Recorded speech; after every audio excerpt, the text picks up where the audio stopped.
I work blind, got vision I don't need to see. I'm picking mind over matter, I believe in me. I need to find more hours in the day to breathe. Need to find more power in the way I be. And when my mind turns sour with the painful scenes, I need to scream out loud, I can't stop me. I wanna be the greatest like Rocky. You know I leave them all hating like a hobby. I'm out here making moves like a lobby. And if you ain't with me, it's your loss, see. I got my mind on the facts, I'm a python, grab what I like real fast. Choke until I have everything I attack, everything that I lack, everything that I want, and I see, matter of fact. Cause I'm my own worst enemy. Only if I let it be. I can control anything if I can just think carefully. I control my destiny. Deep up in my mind I manifest it. Every morning I wake up obsessed, and everything I do the best. And deep within my mind you know I'll always manifest it.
Hello and welcome to my Mind Over Your Matter. My name is Rick, and let's get the show started.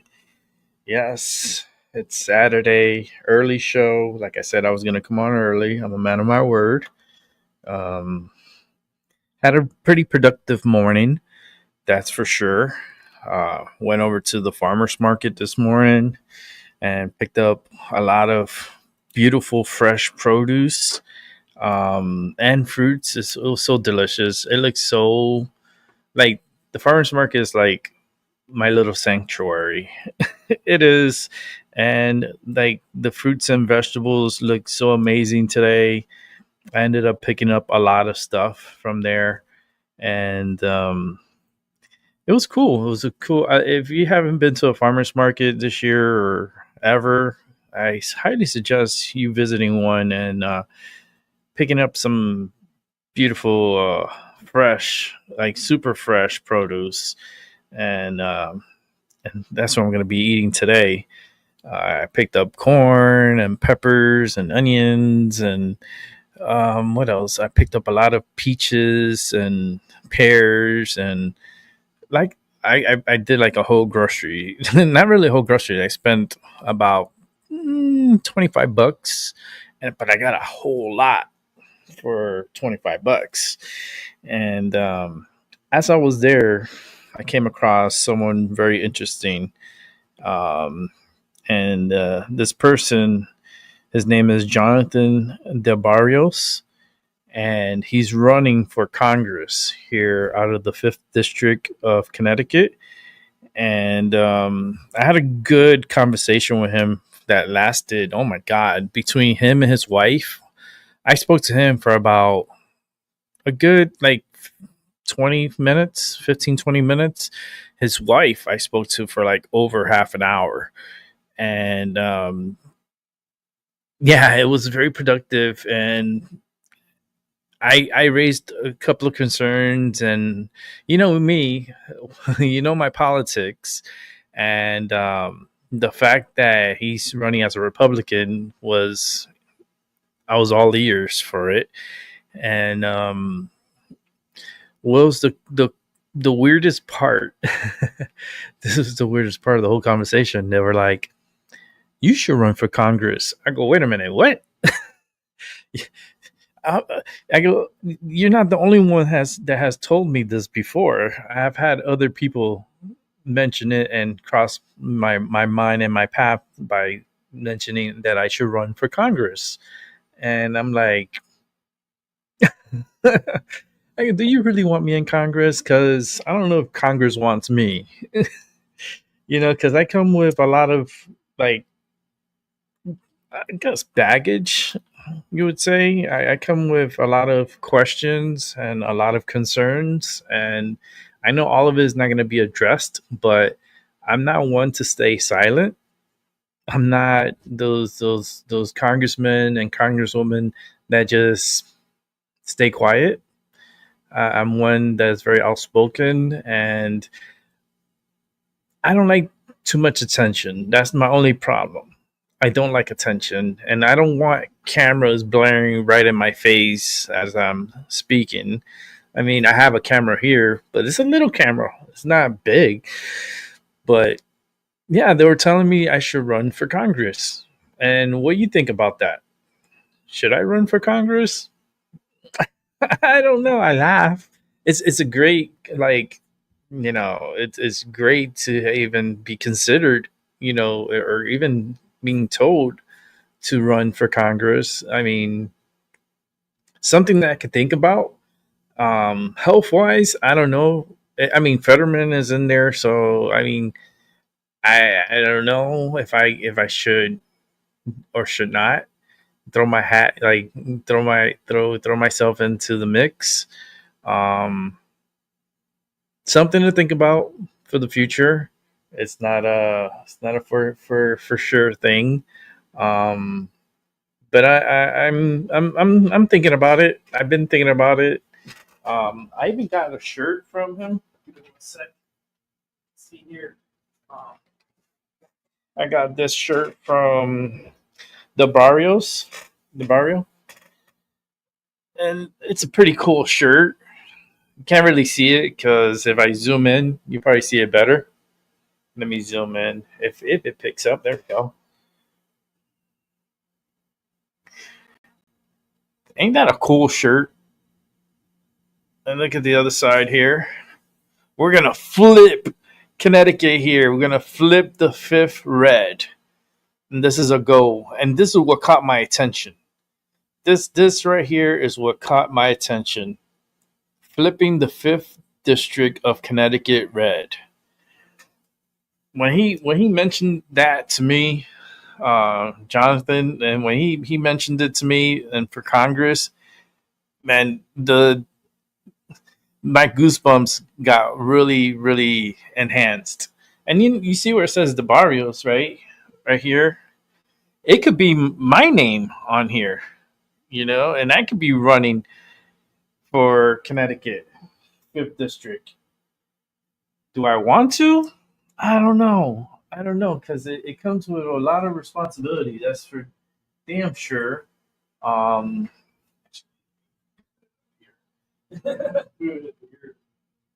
Nothing there.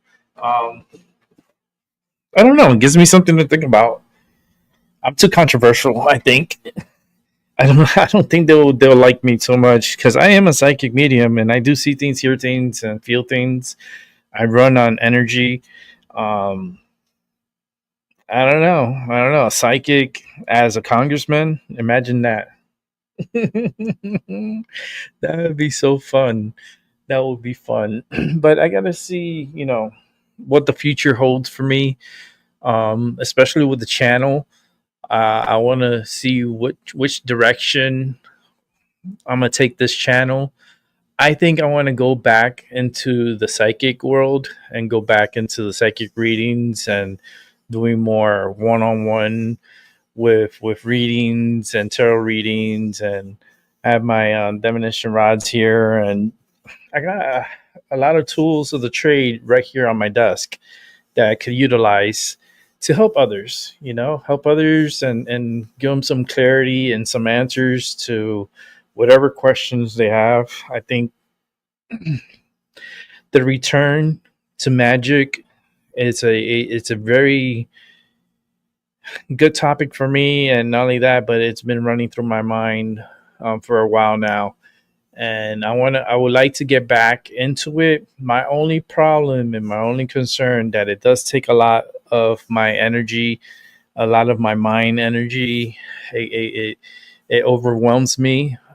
People do overwhelm me with their problems and all their stuff, and it's like it's a big deal when you're dealing with others and dealing with so much information being bombarded with can overwhelm and overload the system. So I have to like space it out a bit, and I'm trying to figure out a way to bring that back to the show. Lately, all I've been doing was going through the news and going through different topics of the news, of different things that are going on in our country here in the United States, and also abroad. Um, but mostly just keeping it to like the news, and that's just a way for me just to keep content flowing and keep me, concentrated on the news, and then give my opinion on it and what I think as a psychic medium empath, and then just put what I'm my gifts towards whatever story that comes through me, and then let you know if it's bullshit or not and what I feel about it, and give my opinion, and everyone could give their opinion. um, but we're gonna go ahead and start the show with a couple of news. We're gonna go through some news.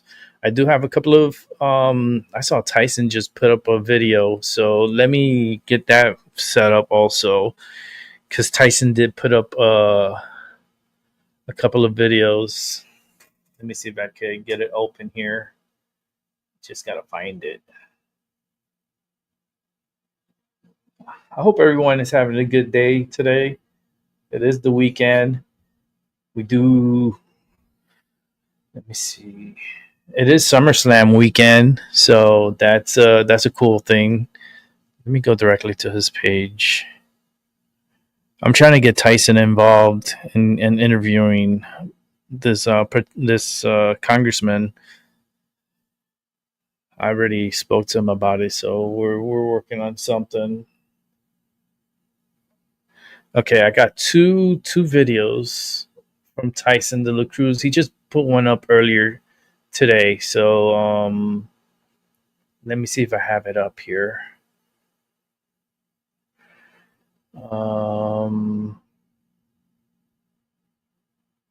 Okay, I don't see it, so let me go ahead and set these two up, because I do have two videos. Tyson just put one up literally about 43 minutes ago, so I got those two set up,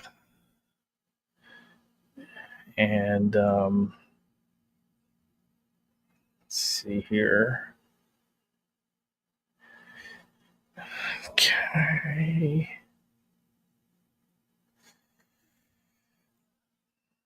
Okay. All right. There we go. So let's close this out. Let's go ahead and see what this is about. Okay. It's just when I have so many windows open, I'm like trying to piece everything together and how I'm going to put this on to the show. But here we go. Let's get this one up and going. Let's change the style on this one. Let's bring it back to the square. Let's bring this over here. Let's get this show started. Developing story in Brooklyn. Tonight, a search for a killer. A deli worker stabbed to death for no apparent reason. It happened And this I'll afternoon in be East New York, Chloe. Lindsay Tuckman What's with what up? police are saying tonight. I should run for Congress. He was That would be stabbed to death you know, earlier a that lot of day. people want me to There's a run for violent Congress. crime inside this deli on the I'll corner talk of about it Hedman after this. Avenue and Van Sicklen Avenue in East New York, Brooklyn. The cops and the ambulance was bringing him out, and they was working on him. He was pale. He didn't look like he was going to make it. Police say around 3 p.m., a man entered the bodega, agitated. He left, but came back a few minutes later and attempted to get behind the counter. Diego tried to stop him, but the suspect pulled out a knife and stabbed him multiple times in the stomach. According to United Bodegas of America, the suspect was upset he couldn't buy a single cigarette. How can someone take someone's life over Lucy's, over cigarettes? I mean, it's crazy what is going on with some people. We don't understand how you can take someone's life, Nicotine's a a bitch. young man's life, over cigarettes. Police say Sandoval Nava lived just above the deli, and those who knew him say he was a good, kind man who moved to the U.S. from Mexico and had 2 kids. He will help other people outside, making sure they doing okay, eating, like feeding them, like feed food or something. And for me, he always making sure I'm okay. And community members say the attack is sad and senseless. When things like this happen, you know, especially a known deli like this or anything else like that, you know, this is our neighborhood store. So kids come to stores, elderly come to stores. So things like this, people just fearful. The suspect ran away from the scene, and police have yet to make any arrests. Meantime, United Bodegas of America says it will try and contact Diego's family back in Mexico to support them through this terrible loss. In East New York, Lindsay Tuckman, Channel 7 Eyewitness News. So was he legal or illegal in this country? I mean, it really doesn't matter, to be honest with you. He what matters is if he's legal, okay. But if he's illegal, it's fucked up. But that's a loss of life, you know? And they need to investigate and figure out who the hell killed this guy. Is there any video, any pictures? Does the bodega have any pictures or cameras or around the area? Maybe cameras that could have caught this individual coming in and out. I mean, there's so many questions, but that's sad that this individual lost his life while working at a deli. There has to be more to that story. Let me see if I have another story here. Let's see this one here. Let's check out this news feed. I think it's about the stabbing too. So let's see what they say here. Okay, before I start the video, but Albie says I should run for Congress. Imagine I become a congressman, a psychic in Congress. Oh boy. Oh boy.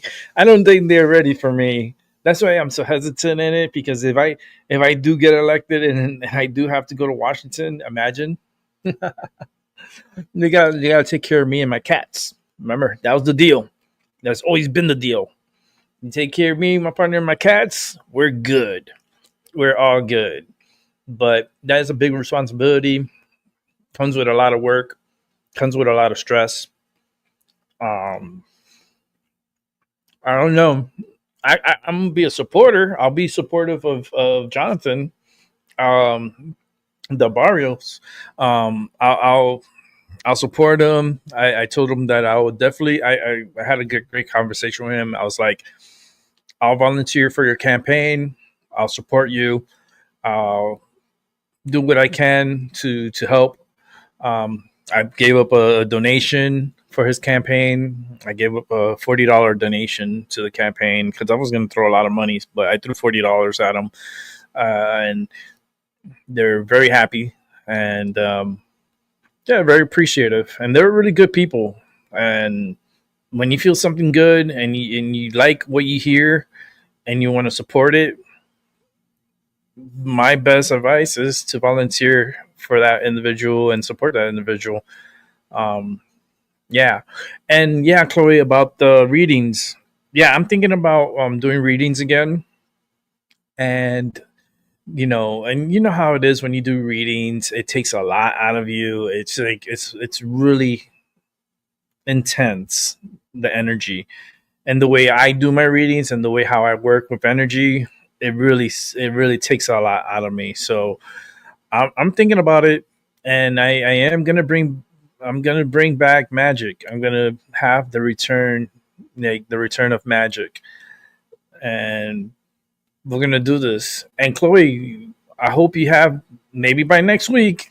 I want to see that link. I want to see where we can purchase these beautiful stones and crystals and whatever you have on your page. I want to for you to advertise it here and get people to purchase your crystals and so forth. And I want you to be successful also. So this is not a one off thing. I want you to push yourself here and get us to your page so we could see your crystals and we could purchase your crystals. That would be very, very cool. Let's see. Yeah, you do. I'll be waiting for it. But we need to advertise that channel. It will only do 2 days a week max. Yeah, I think 2 days a week would be good, like for psychic readings and so forth. Like 2 to 3 days, I say. Like maybe like 1 day in the weekend. Maybe I don't know. We have to figure out a schedule. I have to figure it out.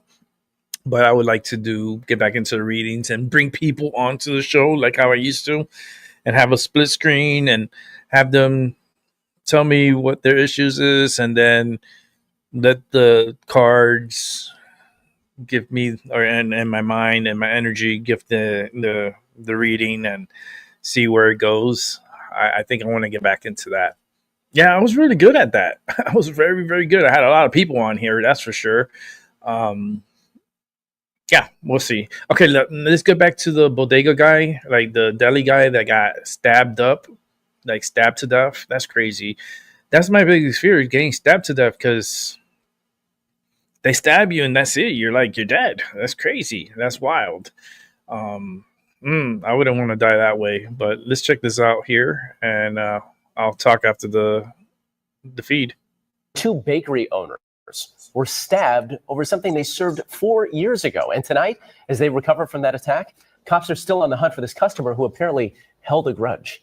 Eyewitness News reporter Crystal Cranmore with the details from Patterson, where the attack... This is a different stabbing. It's not the same stabbing.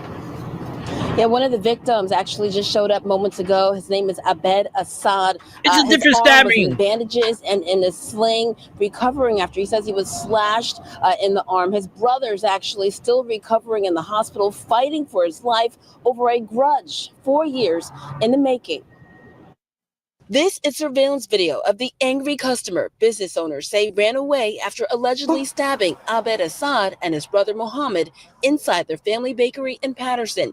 Too afraid to talk to us on camera, Abed tells us the knife-wielding suspect was enraged with the workers over a sandwich he ordered. Why didn't I show his face? Every time they make him happy, oh, this is bullshit. He's looking for another problem. He just looking for problem. He's like nuts. We're looking for him to show the picture Munir of his Simran, face. a friend of the victims, tells us the suspect walked into Baladna Bakery on Main Street around 8 o'clock yesterday, complaining about eggplant he wrongly got on his sandwich. He say he's allergic with the eggplant, and he told him, "You give me that eggplant in my sandwich, and my stomach was bothering me and stuff like that." The dispute turned violent, with Mohammed getting stabbed in the stomach. When Abed stepped in to help, he was slashed in the arm. Both men were taken to St. Joseph's University Medical Center. Why you finish the sandwich? Why you come back like 4 years later asking for why? 4 years later, the guy comes back showed and up to the stabs him? bakery today, not expecting it to be closed. It's a nice place, clean, and the service is great. Surprised with this senseless act of violence. Does that sound right? No, it doesn't. Over a sandwich? from years ago. Something like this, it never happened in ministry, ever happened in ministry. That's something is really like weird. Business owners tell me off camera they're concerned for their own safety as police continue to look for the suspect. The mayor promising swift justice. We are actually asking for the cooperation of merchants in the area, and we are getting it. So we are fairly confident that we'll get to the bottom of this.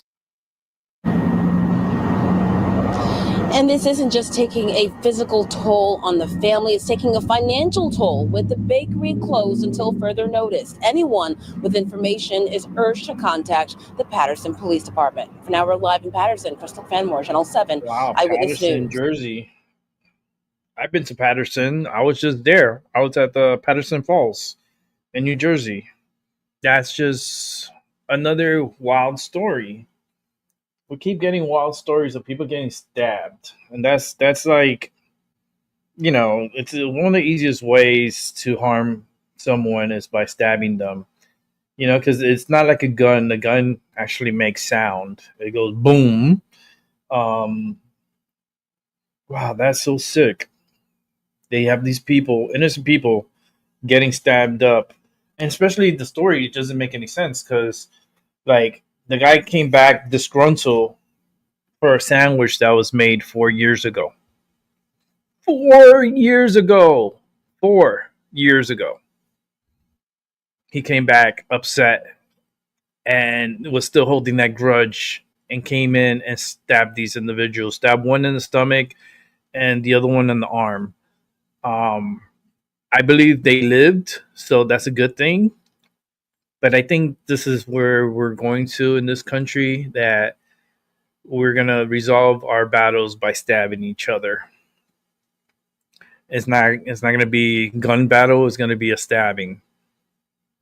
That's weird, man. I hope they get better. I hope they find this person and hold them accountable. That it's just how you hold a grudge for 4 years. I mean, I don't get it. Man, I want to get another video of the one from New York, the one from Brooklyn that got stabbed and killed. Seems like, let me see. I got one here. Let me see if this is okay. I think this is one here. Let me set it up for us, and let's watch this. The community in Brooklyn, meanwhile, is outraged this morning after a local deli worker was killed during an unprovoked attack on the job. They say he was a hardworking father that lived just upstairs. His killer is still on the run this morning. Eyewitness News reporter Marcus Solis is live in East New York with the latest on the investigation. Marcus, good morning. Good morning, Shantae. And a small memorial outside the deli for that worker, 33-year-old Diego Sandoval Nava, who was killed yesterday during a dispute over loose cigarettes that turned violent. So this was around 3 o'clock in the afternoon when police responded to the bodega here in the corner of Van Siclen Avenue and Hegeman Avenue in East New York. Apparently, the suspect had walked in and was acting erratically, screaming, but left the store. At some point, he comes back in, and police say that he apparently tried to get behind the counter to reach for those loose cigarettes when Sandoval Nava intervened, tried to prevent him from doing that, and in the end was stabbed multiple times in the stomach. He was rushed to the hospital where he was pronounced dead. The victim not only worked in the bodega, but he lived in an apartment directly above. Oh, he lived right above the place. Other people outside, making sure they doing okay, eating, like feeding them like free food or something. And for me, he always making sure I'm okay. Wow. Police continue to search for the gunman, for the suspect who stabbed. Not a gunman, it was stabbing. No arrests as of yet. We're live in East New York. Marcus Solis, Channel 7, Eyewitness News. Wow, that's so sad, man. That is so sad. You have this freaking idiot that goes in there for a cigarette. You get stabbed for a freaking cigarette.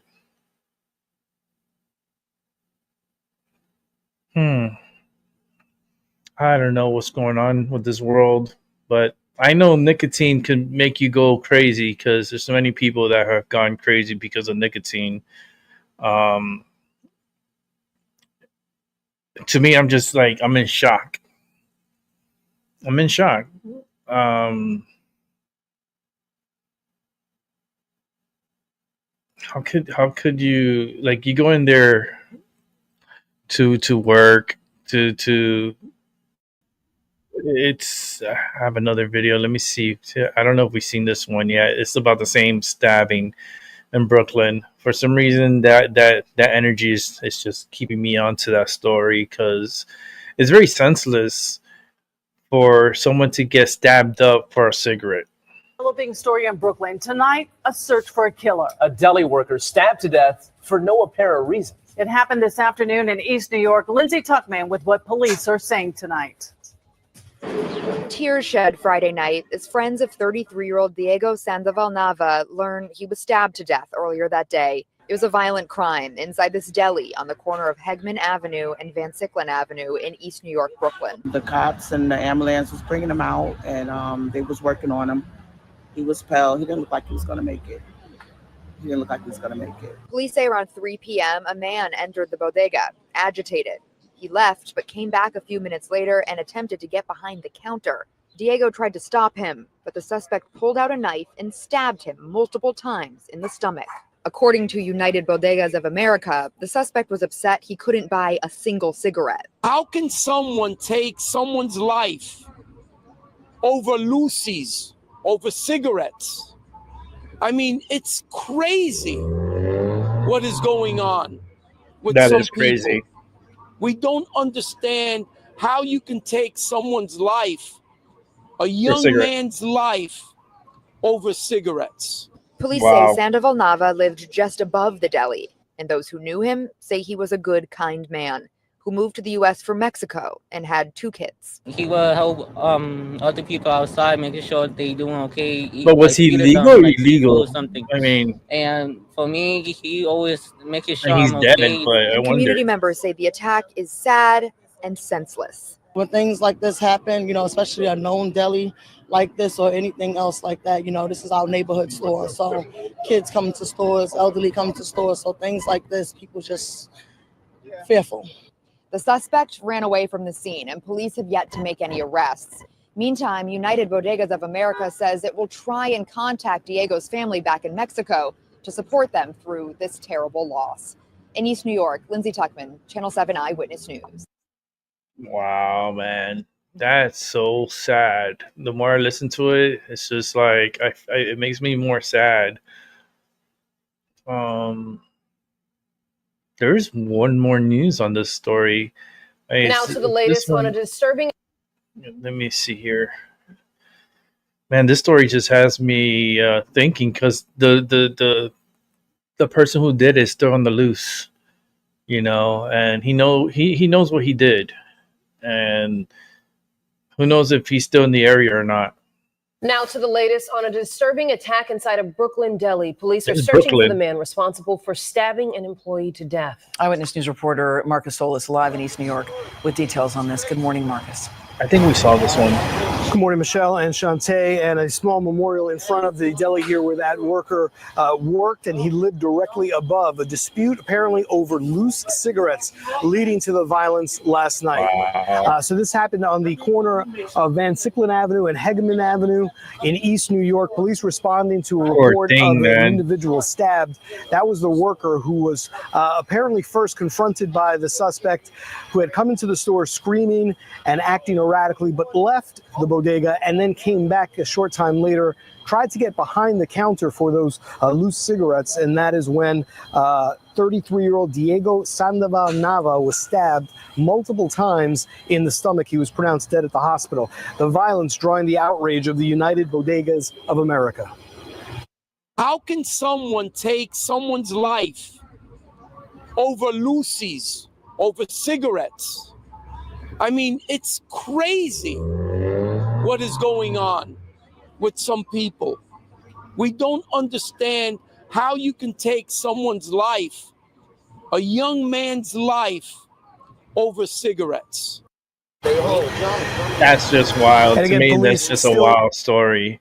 You know, over cigarettes, it just doesn't. To me, it's just it's.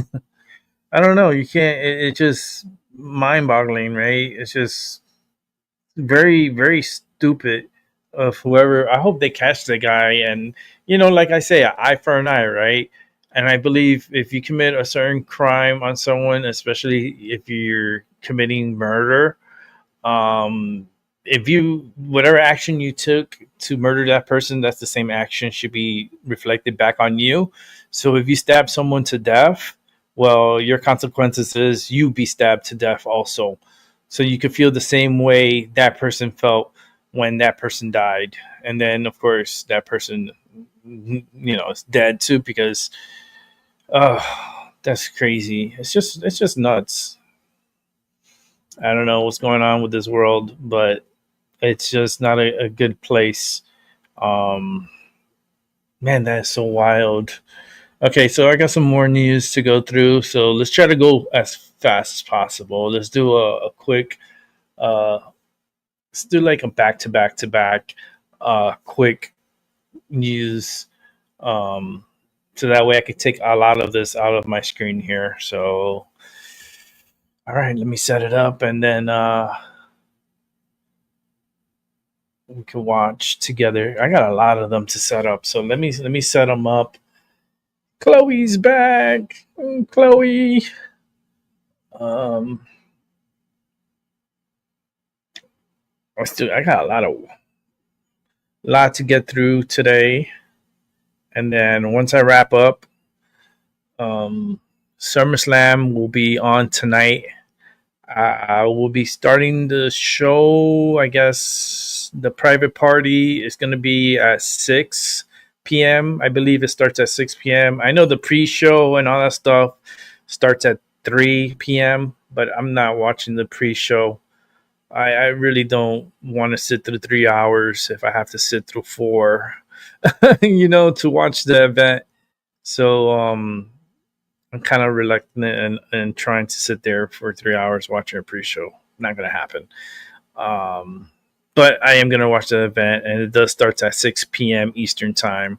So if you want to watch with me, make sure to join my Discord channel. And if you wonder, what's your Discord channel? Well, it's the name of the show, My Mind Over Your Matter. And then I'll send you the link, and then you can come and watch. And it's all for free. Okay, I got this. I'm just taking a moment because I'm setting up all of the ones that I have a whole bunch to watch. Even Tyson, I got like two shows of Tyson de la Cruz. So and that's always interesting with Tyson. I need to get Tyson on here. I'm gonna get him on here one day. I gotta during the wrestling. I'm gonna talk to him and get him on my show here. Pick out a day to get him on here. He's been on here before, so we're gonna try to get him back on here. Okay, so let's go ahead and take this one out. And then we're going to go ahead and start with this one. And then we're going to go right down the line. Rapid fire. Ready? Let's go. There's a lot going on right now. Breaking news on News Channel 3 at 4. The TBI says the car, believed to have been driven by the man wanted for killing 4 people in West Tennessee, has been found in Jackson, Tennessee. And a massive manhunt is still going on right now. What you're looking at are exclusive pictures from that area where that vehicle was found on MCO Road. And there's a large police presence on the ground and in the air. Tennessee. Thanks for joining us, everyone. I'm Alex Coleman. And I'm April Thompson. Now, that vehicle was found in a wooded area, and Jackson police say it looks like the suspect, Austin Drummond, has been living in it and maybe in the area. He was reportedly seen last Wednesday. Now, the 4 victims, ranging in ages from 15 to 38 years old, were from Dyer County, but their bodies were discovered in nearby Lake County earlier this week after a baby related to one of the victims was found abandoned in a nearby yard, and she's doing okay. And this latest discovery of Drummond's vehicle has authorities in Jackson, Tennessee, telling residents to be on high alert and lock their doors since Drummond is considered armed and dangerous. WREG's Mike Sirianni has been covering this very tragic case and joins us live from Jackson, where the TBI just wrapped up their news conference. Mike. Hey, good afternoon to you, Alex. The TBI just wrapped up, as you said, at their headquarters here in Jackson just a short time ago. The press conference attended by a number of law enforcement representatives from the area, all of them who have been involved in this case. Now, during the press conference, all of them spoke. They all expressed, of course, their prayers and sorrow for the victims in this situation. Also expressed their desire to find Austin Drummond, who is still being sought. And as you said, his vehicle was recovered in the Jackson area, but he is still on the run. Now, the TBI director, David Rausch, made a very interesting appeal to Drummond, because Drummond did drop the baby off in the yard there in Dyer County. And Rausch said that action showed a bit of compassion on Drummond's part. And Rausch is appealing to Drummond to turn himself in. That tells us that there's a possibility that Austin may have a sense that there is hope for him to be able to come in and have a conversation about what happened. And because of that, we're asking him to give us a call. Let us pick you up or bring yourself in. Find a legal representative and come by. It's time to line up. Let us sit down and have a conversation about what happened. And yes, I do want to say that every one of those law enforcement representatives to the man said that they are committed to finding Drummond. Now, a sizable reward is being offered, so they're hoping that will encourage someone to reveal where Drummond may be. Coming up later, we'll have more on this, team coverage on this breaking news event. Reporting live from Jackson, Mike Sirianni, WREG News Channel 3. All right, Mike, thank you very much. A lot of new developments there. And as we told you yesterday, Drummond just got out of prison back in September. News Channel 3 has obtained surveillance video from the convenience store robbery Drummond was convicted of years ago. Now, this was back in July of 2013. Wow. Police say he walked into a Circle K in Jackson, Tennessee, and pointed a pistol at the clerk, demanding money from the cash register. He only got away with $44. Drummond was convicted on aggravated robbery and was sentenced to 10 years in prison. DNA. So again, a massive manhunt going on in Jackson, Tennessee right now, where authorities say they found Austin Drummond's empty vehicle. They say he was last seen in Jackson on Wednesday and believe he may still be in the area. He is considered armed and dangerous, and they are telling residents to be on alert. Of course, we'll have much more on this developing story throughout the evening on News Channel 3. Wow, that is crazy. All right, next story. Rapid fire. Progressive Democrats are taking on the old guard. Far-left candidates becoming more emboldened by the rise of candidates like Zohran Mamdani and are escalating their fight against House Democrats, looking to help unseat the party's older establishment lawmakers. Here to react is political analyst and former advisor to Senator Bernie Sanders, Teslin Figaro. Teslin, great to see you this morning. I want to get to this first. This headline in Axios says Democrats' big age headache is becoming a migraine. They say, quote, of the House Democrats who will be at least 70 years old by Election Day 2026, nearly a dozen are already facing primary challengers within months to go after the first congressional filing deadlines. A House Democrat who spoke on the condition of anonymity predicted dozens more of their colleagues could end up facing primary challenges. So you work for Bernie Sanders. He's on the older side, as we know, but he's always been a force fighting against the establishment inside the Democratic Party. Where do you see this going?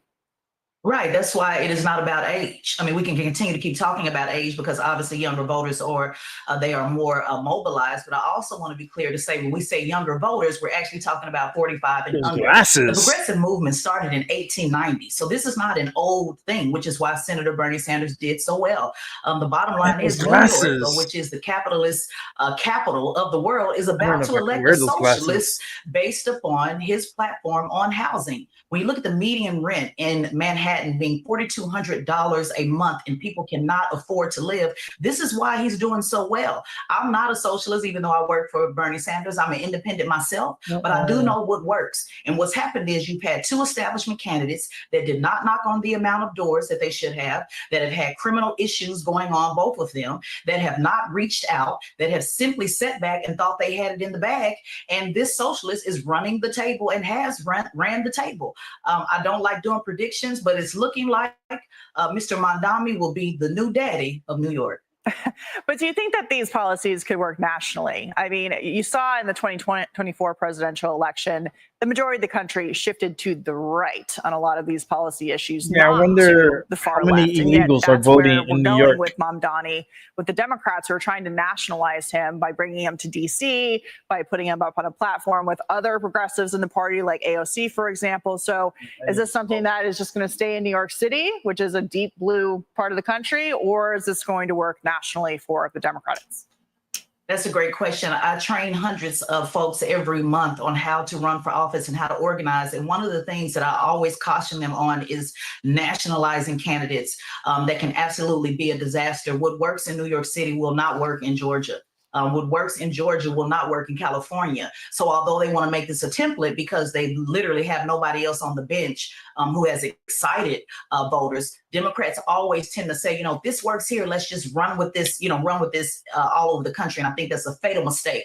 What they can learn from this, what anybody can learn is the ability of him getting out, knocking on doors and meeting people where they are. But I do not think this is a national strategy that would work in every city, particularly in the South, particularly with Black voters as well, which, by the way, the progressives need to do a better job on reaching out to those voters, both young and old.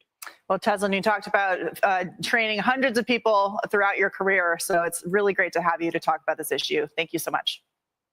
Thank you. She trained them to what? I'm Brian Kilmeade. To be failures? I don't trust her glasses, so real quick, that's already a red flag for me. So after a woman is bitten by a gator in Martin County, a gator wrangler in South Florida is speaking out about what actually it takes to bring one of those beasts under control. Well, Eden is right here following this update for us from in the studio. Hey, Eden. Christy Louie, a gator wrangler in Palm Beach County who relocates gators up to 12 feet long, says that the woman attacked in the St. Lucie River on Wednesday is just lucky to be alive. The 27-year-old was pulled underwater by the gator while she was with her boyfriend and dog. Her boyfriend even had to fight off the beast to save her. She has several broken bones and lacerations to her hand and wrist, but is expected to be okay. Wow. Lucky. She's very lucky. If that gator wanted to grab her and take her under, he would have. For years, Stone LeCurrique has centered his life around the capture and relocation of nuisance skaters like Bobby.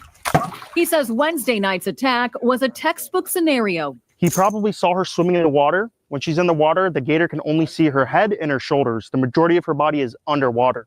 So he went over probably thinking she was a raccoon or a possum or a small fox, went to grab her, realized she was bigger than he thought, and probably decided to let go. He says he spoke with the wrangler called out to Martin County, and because of its size and bite mark, they determined it to be an 11-foot bull gator, territorial, especially this time of the year. Right now, we're in the end of July, so we're really in the home stretch, the end of mating season, but that could play a huge factor into the aggression of the alligator. He says gators of that size can't actually be relocated into the wild. Typically, when an alligator attacks a human, most of the time they're euthanized. Stone did have some advice for anybody thinking about getting into a body of water here in Florida. My advice would be, if you see a body of water, expect for there to be an alligator in that body of water.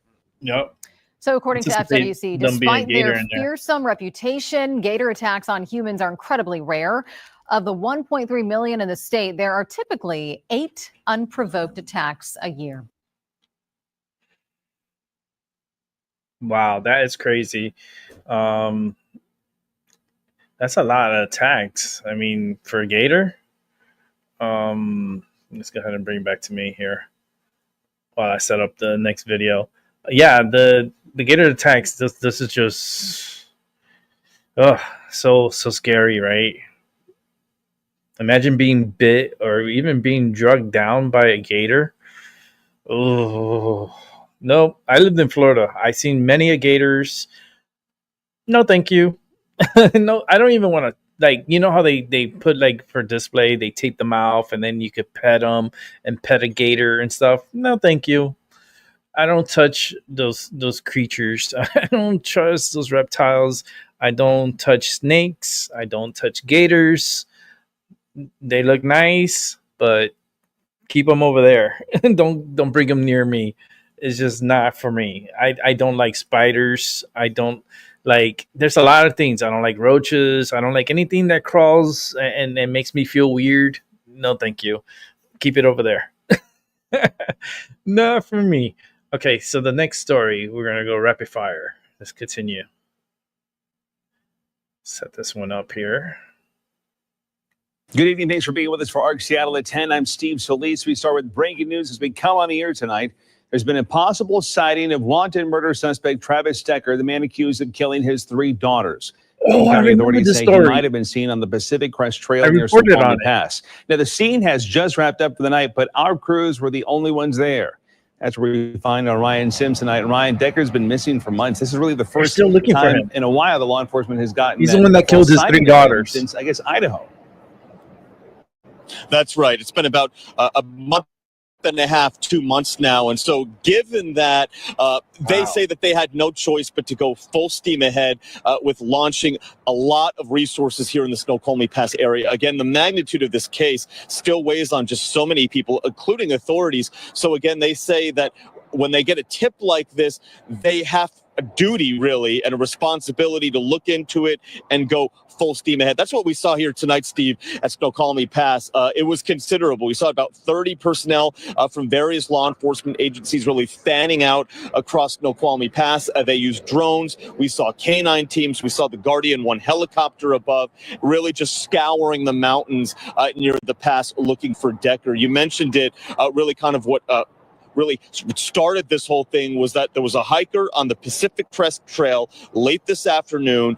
They had come from an area, actually, according to authorities, where there were wanted posters of Travis Decker. So according to authorities, this hiker had just this afternoon seen one of those wanted posters with Decker's picture. Well, flash forward, they are on the Pacific Crest Trail a few hours later, and they see someone that resembles Decker, and they did what authorities say was the right thing to do. They immediately phoned it in, and authorities again say that they have a responsibility to look into every tip, treat every tip with the utmost of seriousness. So authorities came here immediately, looked for Decker. While Decker wasn't found, kind of really the takeaway of what we saw here tonight was that going on more than 2 months since Decker was last seen and since this just incredible tragedy in Wenatchee, authorities are still treating this and every tip very, very with a lot of responsibility, because again, this is a story that captivated the nation. And so you better believe that the small number of people who live here full time in Snoqualmie Pass, they were very, very surprised to see this level of police activity here. Normally, obviously, this is a very kind of quiet time in the pass because there's no snow, obviously. So we got reaction from a few people here at the pass who say that they were just astonished suddenly see so many authorities fanning out here randomly in the middle of the day. Again, Decker not found, but the search for him continues, obviously, across the country. And this, again, just shows that authorities are still treating this with the utmost of seriousness. Steve, we'll send it back to you. Ryan Sims live at Snoqualmie Pass. Ryan, thank you. Wow. Our coverage on the manhunt for Travis Decker does not end here. For all of the stories surrounding the search for Decker, information about the 3 young girls, and Decker's history, scan the QR code on your screen. That'll take you to our sister station, Como News website. This is the guy that murdered his 3 daughters. He went and picked them up for a visitation, and never brought him back. They went searching for him, and they found the 3 girls. They were, I believe they were strangled to death. They were like choked to death, and they were searching for this guy for now 2 months. Wow, how 2 months? I feel like I just reported this story not too long ago, but damn, it's been almost 2 months now. Time's flying by real quick. Every day is a new day, and every day I question. I do. Let's check out another story. Let's get this one here. This is one that happened yesterday. Let's take a look at this one. Right now, an entire city in Montana on lockdown as a manhunt is underway for a gunman who went on a shooting spree, killing at least 4. The FBI now assisting in the search for 45-year-old Michael Paul Brown. You see him here on your screen. He's an Army veteran who allegedly opened fire at a bar yesterday in the town of Anaconda. He's considered armed and dangerous. Scott Sweeto is a former So this is what the guy looks like. I reported on this yesterday. Now, Scott, this is a frightening story from Montana. Walk us through what you think law enforcement is doing now, considering he's not only armed and dangerous, but as a former Army sergeant that served time nearly a year in Iraq in 2004 to 2005. That means he was probably familiar with guns and violence and now poses this threat.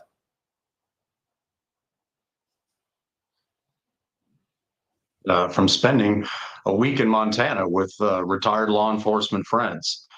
And there are a lot of challenges out there. People don't realize that Montana has a size close to California, so it's an enormous state. And Yeah, it's very, very lightly populated. So you have this guy who's very familiar with the state. He's got combat experience, obviously has access to firearms. Why would he shoot these people? Area that has a lot of hunting culture. So it's quite possible that he's very familiar with the area where this all occurred and has access to other firearms. So if he makes it out into the woods, he's going to be very difficult to find. So they're going to have to use a lot of technical tools and tricks, in addition to things like dogs, to find this guy. What about the digital footprint, Scott? It seems in many of these cases, phones, credit cards may be the only key, but that could be difficult if he's gone in this remote wooded area. It is difficult. So typically when somebody flees, they've got a lot of technology with them. They've got their phone, certainly. They have credit cards. They have a car that can be tracked potentially with license plate readers if it moves around. But they already found his truck.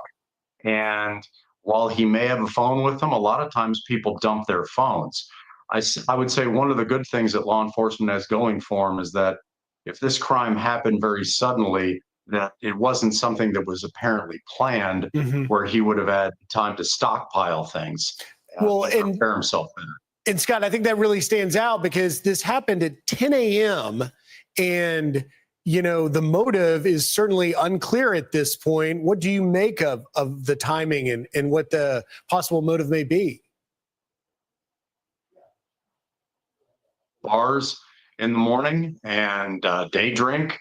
But what it seems like you have here is that he would have absolutely known the people in that bar. It's a small town. It has less than 10,000 people in it. Wow. He was well known in that particular town. So whatever it is that caused him to just completely lose it and start shooting in that bar, we may never know. There are reports that he has some mental health issues, but that's going to have to be checked out as well. Well, we certainly will continue to follow this tragic and frightening story. Scott Sweeto, thank you very much for taking time this morning. Thank you, Griff. I'm Steve Doocy. I'm Brian Kilmeade. Very, very scary times, man. Very scary. Starts now. Good afternoon, and thanks so much for joining us for 12 News at 4. I'm Tram I. I'm Troy Hayden. 3 people now arrested in connection to the murders of a newly engaged couple 1 month after they were found dead in their car in Scottsdale. 12 News journalist Gabriela Becerra is live now with new details on what happened. Gabby? Well, Troy, prosecutors say this appeared to be a planned meetup between the suspects and the victims, but evidence shows the couple had no idea what was coming. 18-year-old LeBron Rogers and 2 teens are accused of shooting and killing Ramon Moraga and Nadia Masilowic during an armed robbery on June 30th. According to court records, Rogers and the teens allegedly met the couple for a sale of vape cartridges near 120th Street and Shea. It turned into an armed robbery, with Rogers and the teens allegedly pulling a gun on the couple. As Moraga tried to drive away, the suspect shot at them. Moraga's car then rolled into a ditch, and inside, Moraga was found dead. And Masilowic had life-threatening injuries. She later died at the hospital. What? Witnesses saw the suspect going to the location where the incident occurred. Another witness saw the suspects jumping a fence. Another witness, Your Honor, heard the suspect saying something about smoking the victims. And court records reveal Cash App, a money trading platform, helped confirm the transaction between the suspect and the victim. Detectives also found evidence in the suspect's homes and on Snapchat. Each of these suspects is charged with 2 counts of murder and 2 counts of armed robbery. Rogers is being held on a $1 million cash-only bond. In the newsroom, Gabriela Becerra, 12 News. Wow, that's Gabby, crazy. thank you for the update on that. That's crazy. Let's go to more crazy news. Being brought in one of the largest illegal cannabis operation busts in Los Angeles history. Traces back to a warehouse not the fire. weed. 27 tons of items seized, valued at more than $100 million. And now 2 people facing murder charges in the case. Fox 11's Christina Gonzalez live in downtown LA with the story.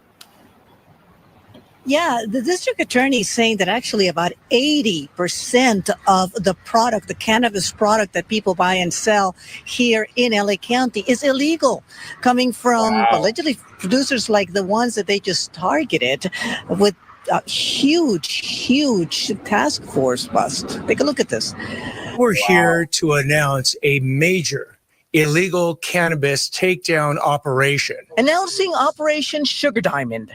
The task force began in 2023 after the deadly explosion at a warehouse in Irwindale. 4 people died in what investigators described as an illegal honey oil extraction lab.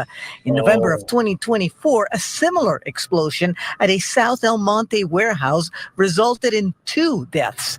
53-year-old Ted Chien from Temple City and 55-year-old Han Quan Zhao of Rosemead are now charged with murder for those deaths. The operation led to search warrants served at several locations in and around South El Monte. We found one of the most massive illegal cannabis operations ever taken down in Los Angeles County history. Over 27 tons of illegal cannabis products. Photos of some of the confiscated items here. Mason jars filled with 90% THC sugar diamond crystals and highly explosive, dangerous butane tanks. Also, product logos that look like legitimate companies but may not be. That's still all under investigation. But if you think the DA is serious about going after illegal cannabis production, check out his message for anyone selling illegal product. You are much more better off closing down your operations today than actually having me make you the subject of my next press conference. Oh, wow. And now the 27 tons is just the beginning because they're still gathering product. They think it's going to be a lot more than that from this particular bust. Now, in terms of what's next, they got to figure out where they were getting the actual the marijuana, because you would need enormous amounts of plants and production in order to produce what they needed to do this kind of operation. So that's yet to come. We'll have to see. I'm Christina live in downtown Los Angeles. Back in the studio. This is a big bust. Wow. I mean, listen, illegal. I don't support illegal marijuana. You know, it's like. It's first of all, you don't know what's in it. You know, you don't know what they put in the medicine, because some people tend to put pesticide like sprays, like roach spray, and the reason why they do this is to kill the little mites that it kind of gets infested with mites, and sometimes they spray these chemicals on the buds to kill those mites, and then what they do is they sell it like that, and that's what you call the wacky weed. That's like really wacky, and that chemicals. Okay, when you spray a roach, right? Let's say let's make an example. You use Raid, right? Especially the people down in Florida, you know what Raid is, because in Florida, that's what a lot of people use to kill the roaches and kill certain bugs and spiders. You will use the spray, you will spray it, and the roaches, they tend to fruit like they have like a seizures, they have like, and they're dying from it, and then they flip over and they're like twitching like crazy, and then and then they die. Right? I showed you a fucking example of a roach dying. That's crazy. Well, that same chemical, smoking it, makes you that same way, jittery. It makes you, oh my god, paranoia. Like paranoia makes you feel like I'm gonna die. My heart's racing. I'm going like, oh, you're having a panic attack. It induces more of that happening. That's why I don't buy from the streets. I only buy from the dispensary or someone that I know. Someone that I know that actually grew the plant. You know what I mean? So I feel like be careful and where you go and who you see and who you get from. Make sure you know that person you're getting from, and make sure that person, if he is getting it from somebody else and reselling it or whatever, make sure that medicine is actually good. That it doesn't have any of those sprays or chemicals. Like, you got to be careful, because all the people grow hemp and medicine, and they're very sneaky people that do certain things to manipulate the plant to be more potent, like they add extra different chemical. And there's a certain, like, especially hydroponics, there's certain chemicals that you use at a measurement that you got to follow religiously. But they can add other things to it that makes the plant more potent, and makes it more like it's listen, remember when you're in elementary school and you had this like experiment to do, and everyone is all seated and everyone's ready for the science. It's kind of like an experiment, and then the teacher comes with a bin, and you couldn't see what it is until the first person got what it was, which was a white flower. So everyone got a test tube and a white flower, right? So then once she distributes all the flowers, because I'm telling you by my experience, okay, this is like elementary school for me. That's how fucking my mind is like so clear that I remember like my elementary school, like going to class and so forth. It was just, this is an experiment that I actually did in, I think it was first grade, if I'm not mistaken. I remember the teacher passing out the flowers, and I got my white flower, and I was like, it's beautiful. It's a beautiful white flower. Like it was a rose. We all got roses, and they were like fresh, like roses. So she's passing them all out, right? And okay, we all got our flowers, and then on the test tube, it already had water in it. So she goes to each student, which color would you like? And she gave them the choices. And of course, my flower was red. Like, I picked the red color. She came up to me and she asked me, what color would you like? And I'm like, red. Other people got blue, green, yellow, orange. One got purple, like all different colors. And they came to me. I was like, I want red. So they put red in the test tube, and they changed the water to red, like a really dark red. So then the next thing we had to do is put the flower in the test tube. That's what we did. And then our names were already on the test tube. So we knew who flower it was. So we gave up the flower and we waited until the next day. And she would go and give everybody their roses, and they had their colors.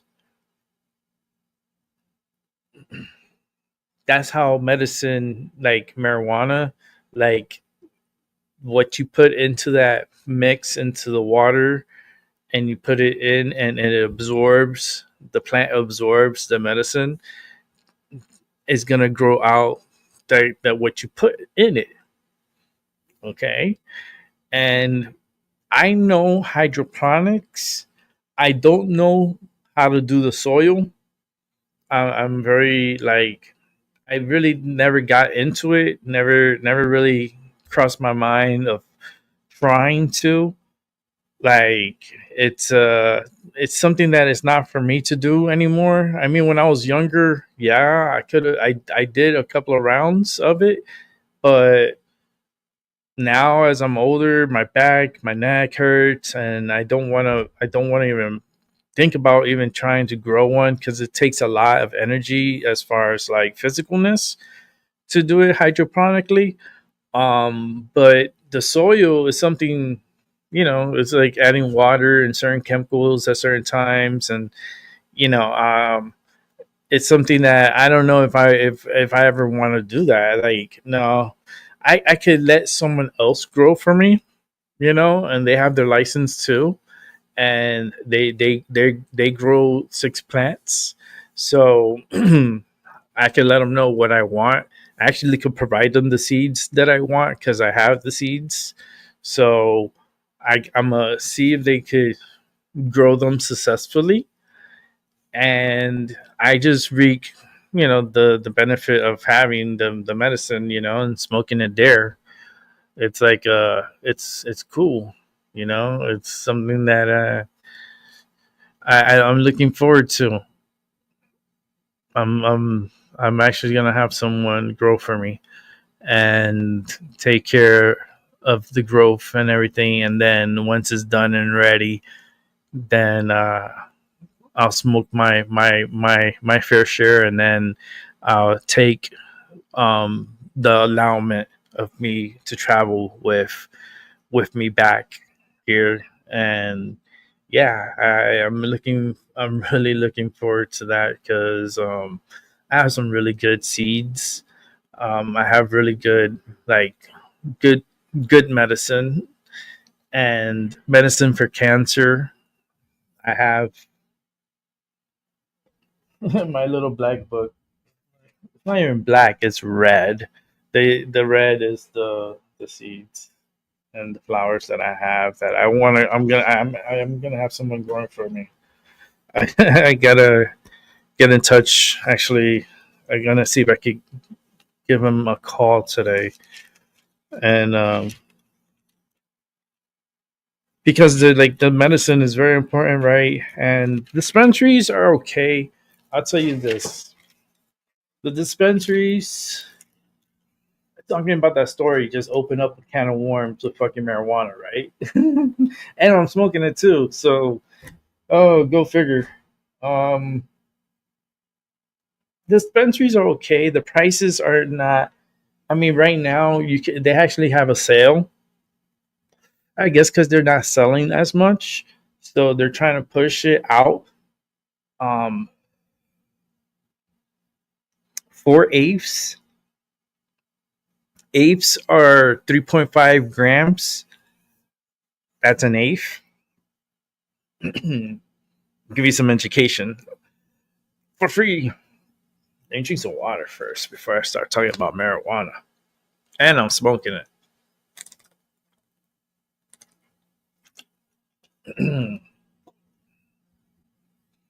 Okay.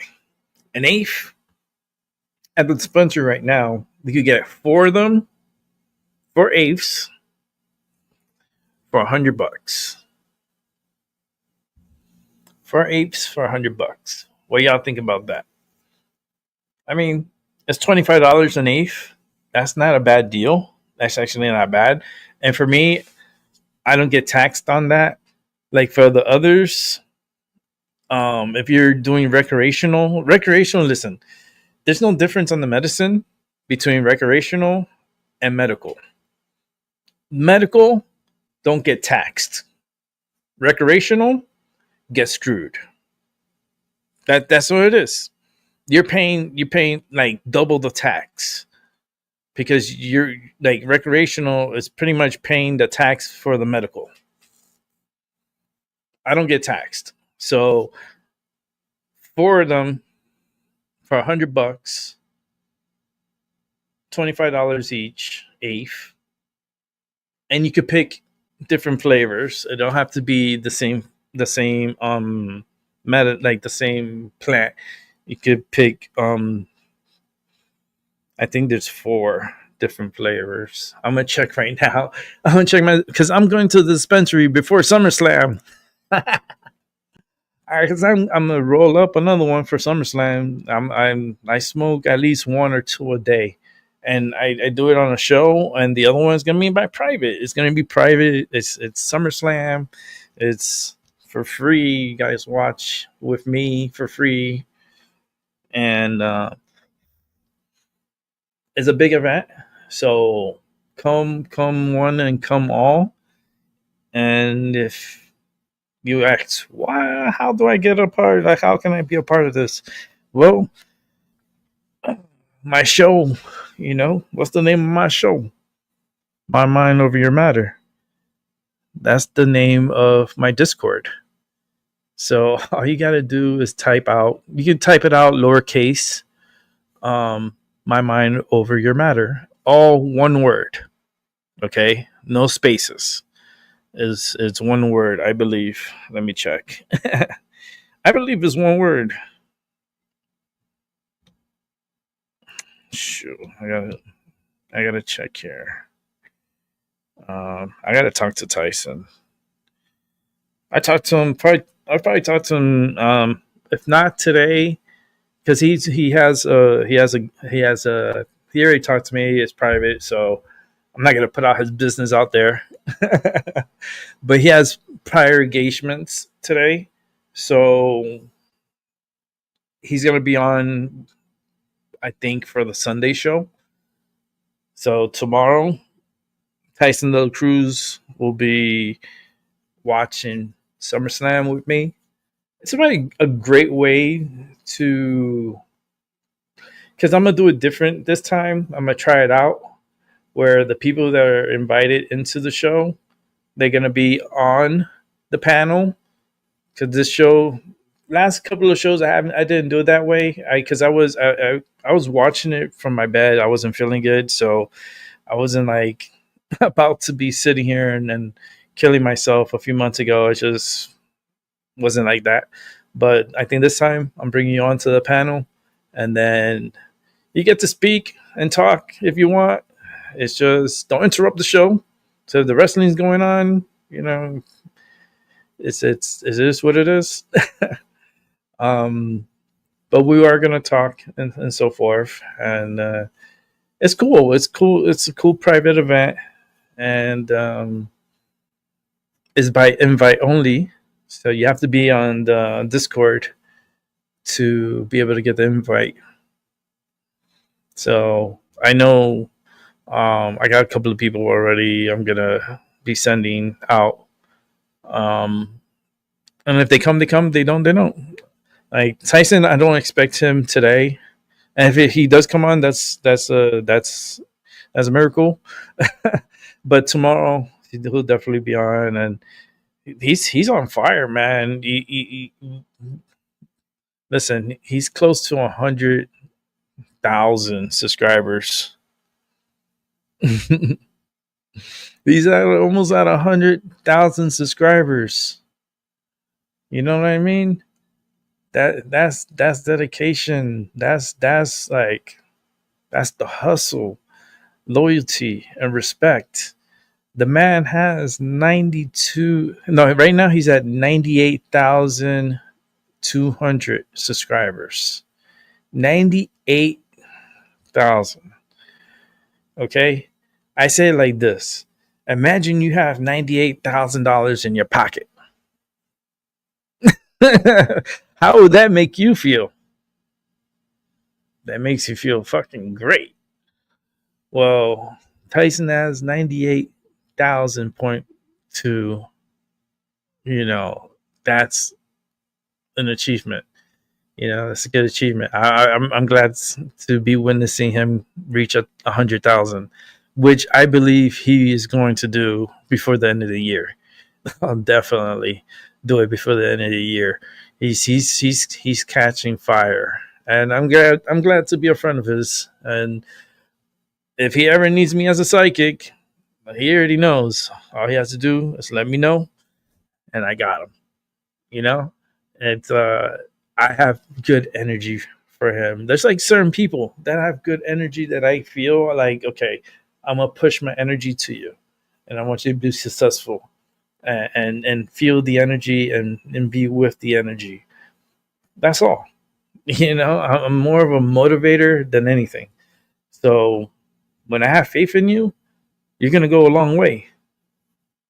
You're gonna go a very long way, and it's cool to have like know him, and now you guys gonna see him a little bit more on the show. You know, he's been with me here on My Minority Matter. You go back and you'll see he's been on the show before, and I'll bring him back again, and then we'll talk about whatever that comes up. Or I don't premeditate anything, you know, be honest with you. It's like I'm very spontaneous. I've always been like that way, you know. So just keep it spontaneous. But I think I'm gonna go buy the marijuana. I don't know about the. Okay, so they have the $100 deal. Let me. Okay, I was at the my mind over your matter thing. So hold on, let me check the Discord. Give me 1 second. Let me go to my Discord. Yeah, it's. I have it here. Give me 1 second. Let me see if I can put it in the chat. I think I could do it from here. I believe so. I have 9 members, so you know, you got Albie, Cajun Queen, Gigi. I haven't seen Gigi in a while, man. I wonder how she's doing. I hope she's doing good. I haven't seen her in a long while. You know, it is what it is. Stephanie. I haven't seen Stephanie in a while too. I hope she's doing good. I'm gonna send her a message, see how she's doing. Maggie. I love Maggie. Maggie's a sweetheart. She is. I protect her at all costs. So watch your ass. I'm not. You know, watch your back. Don't mess with Maggie. Hell no. Moontang. I love Moontang too. I have your water here, Moontang. I have Niagara Falls water here for Moontang. She's a darling. She's out. She's been busy working, like, because she goes and she's kind of like a nurse, and she goes out to the patients and so forth, and she's very busy. She's a very busy girl. But I love Mutang. I do. I think I'm gonna go visit Mutang. Oh shit! Here you go, Rick. Starting something. I think I'm gonna go visit Mutang next year. I think I'm gonna go to the Netherlands next year. So, and I'm going to Amsterdam. I'm gonna go and smoke over there. I cannot go to Amsterdam, the weed capital of the world, without going to a cafe and having. I don't care. I'll drink a coffee. I don't even drink coffee. You know what I mean? The only reason why I don't drink coffee is because it gives me the runs, and I don't drink coffee. So I'll probably have tea. Let's make some tea, some herbal tea, and smoke a joint. That would be magical for me. I have her magic right here. I have the Niagara Falls water, and I haven't put up the video yet on Discord. But I do have a video of me capturing that water from Niagara Falls with this bottle, and it is very magical water. And I have this whole canister full. I'm actually gonna go back to Niagara Falls, and I'm gonna get a second canister to bring back. Rick's gonna be selling Niagara Falls water. No, I'm actually like giving it away. I'm not asking for money or anything like that. I'm just gonna take. I want to take it personally to her. I'm not gonna take this because they will not let me through the airport with this. It's like no, but I am gonna put it. I'm gonna make a perfume bottle.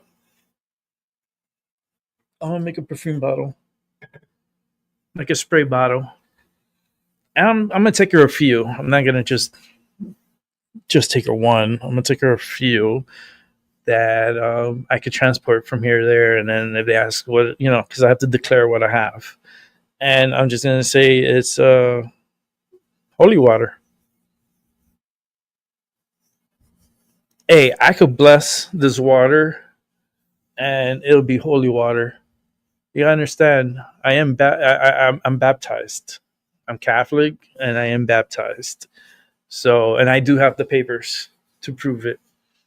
I have the certificate to prove it, and I could bless this water and give it a mutang, and my energy and how I am and how I do my things here. It's very positive. So this water is like very like magical, and I can't wait to give it to her. I'm gonna do like perfume bottles, like spray bottles. So like I was thinking, look how cool, right? Because she's not here, so maybe she'll watch it later and it'll spoil the surprise. But I'm gonna make like the perfume bottle, like the old school one that has the spray, but the spray is like a you like the button one that you push, and it's like you hold it like this and go psh, psh, like the one that you the old school one. I think I want to do it like that. I want to see if I can find those bottles and then order them, and then fill up the holy water, like the water from Niagara Falls, the magical water, pretty much blessed by me. And actually pick I because the video could prove it. It's so freaking like yeah, the puffball bottle. Yeah. Hi Chloe, you're back. Oh shit, you wrote a lot of stuff. They said has a gift for you. William advertise my website. Yeah, I can't. I like for your website. You need to like put the address here because I want people to go and check it out. And I do. I want you to succeed in that because crystals are very magical and oh. I'm going to get some for myself when you do put that link out. Because I want people to go and get. Yeah, let me place the order. I'll probably be the first to place the order. Just make sure you have Afterpay. Because I like doing the Afterpay. It actually helps my my allowance goes up. So I do the Afterpay. I'm already at like $3,000 on Afterpay on the allowance. That's so cool, right? Because they trust me to pay back because I pay back because it's like kind of like a credit card. I think of Afterpay as a credit card, but it's kind of like they take it out of your account every every 2 weeks. So it's like they space it out so that it gives you time to pay back, which I love. It's a cool idea. You don't have to like suffer now, bitch. Like, no, not all the money at once. No, I like to spread it out. It's pretty cool. I like it. And plus the allowance goes up as you the longer you with the company and you are loyal and you pay back, well, your allowance goes up even higher. So now I'm at the point that I could go on a trip and put it on Afterpay and pay back Afterpay, which helps me tremendously. And proving that I could pay back, that's awesome. And I am gonna book a trip on Afterpay. I'm actually maybe one of my trips where it's not going to Rochester because that's not really like a trip. That's going to go visit family. So it is a trip, but it's like, to me, it's going to visit family. So it's not considered like, maybe a trip somewhere where I could go somewhere and relax and have a good time. Maybe I'll go visit maybe I go to El Salvador or something and go visit the detention center. No, I don't want to go to that detention center, but I know El Salvador is very safe now, and you'll do a lot out there. I'm pretty sure if the food is delicious. I bet you the beaches are beautiful, and maybe I'll go to El Salvador or something. I don't know, and put it on Afterpay. Yeah, because it takes I think for that they give you I think you pay back. I don't know. I've never done it. I never paid a trip on it, so I'm not. I'll let you guys know how it goes because I haven't experienced it yet. So I haven't done it. So I don't know how the payback is because I don't think it's you pay back, but it's like they put it in installments. And I don't know if it's every 2 weeks or if it's every week that you pay back from that amount.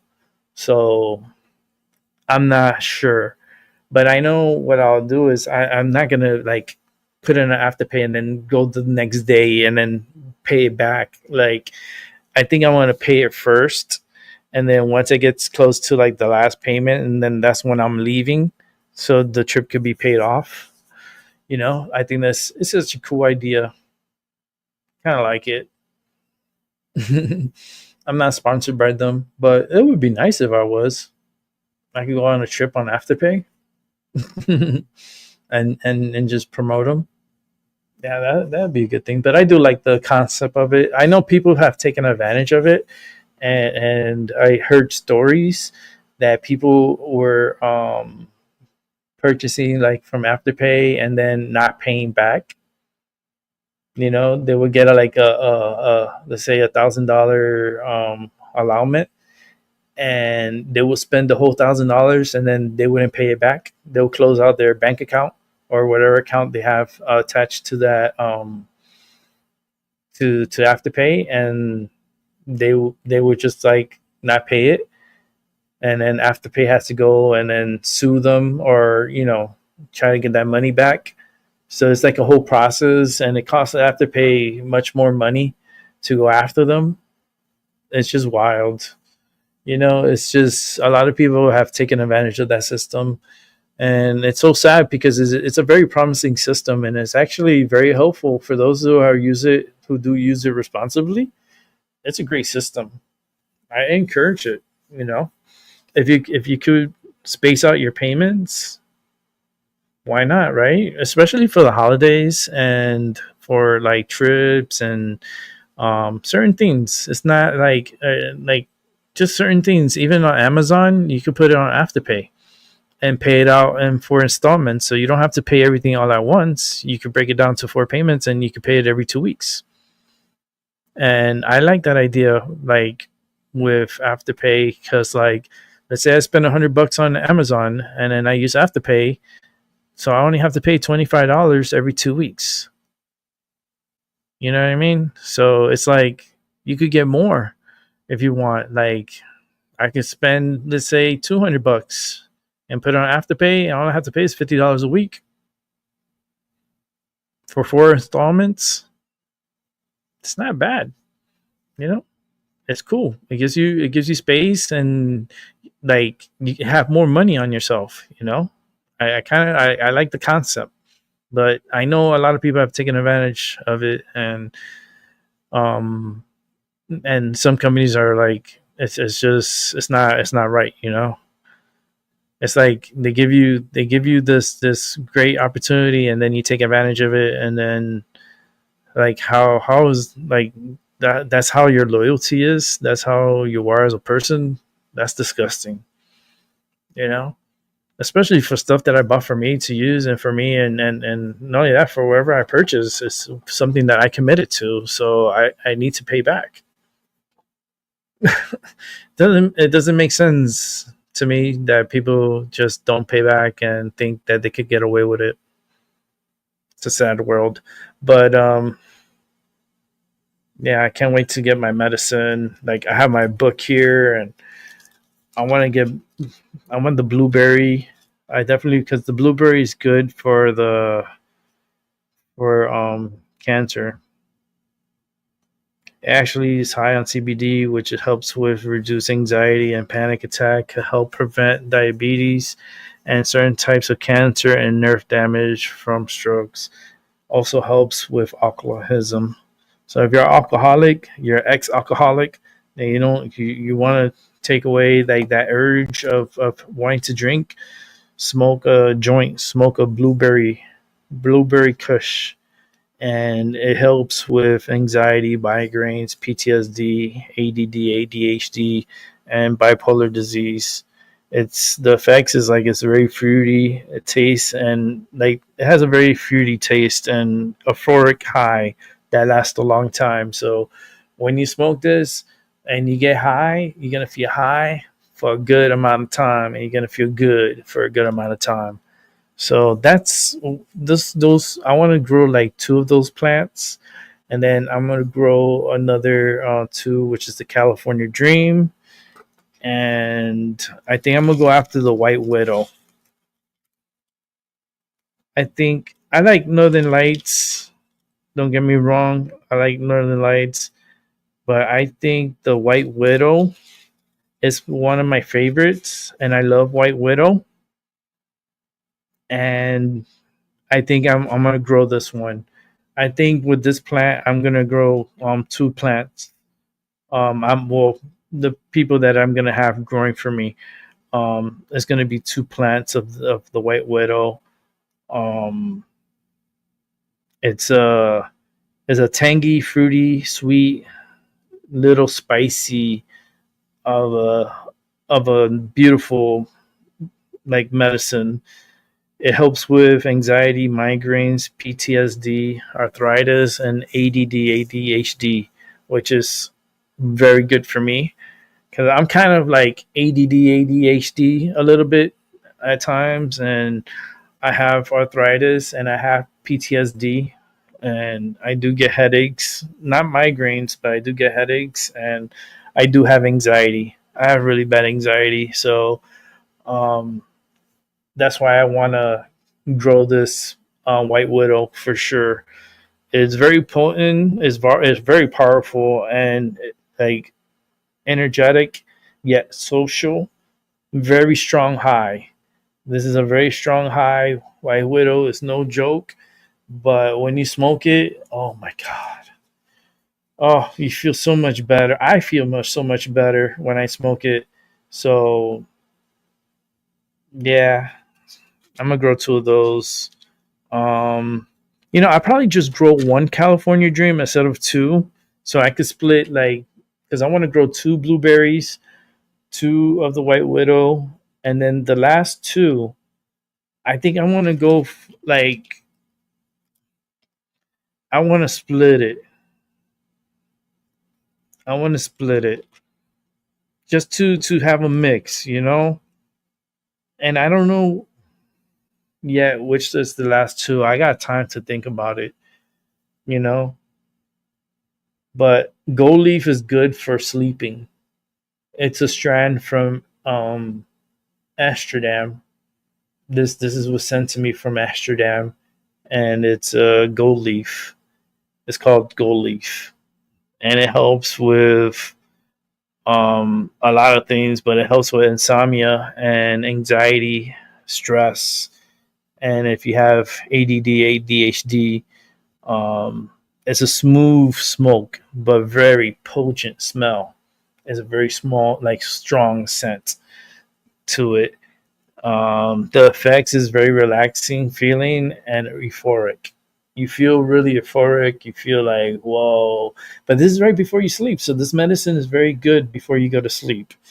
And it's a very high THC. It's a high CBD. But with this medicine, you can say goodbye to sleepless nights.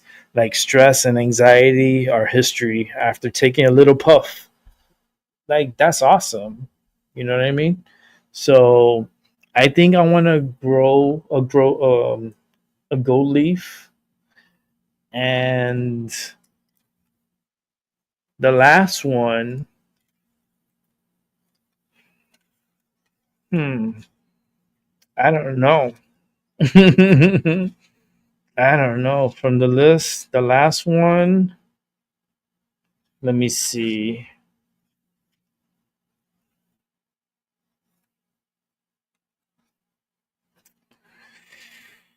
The last one. Let me see. What would I grow for the last?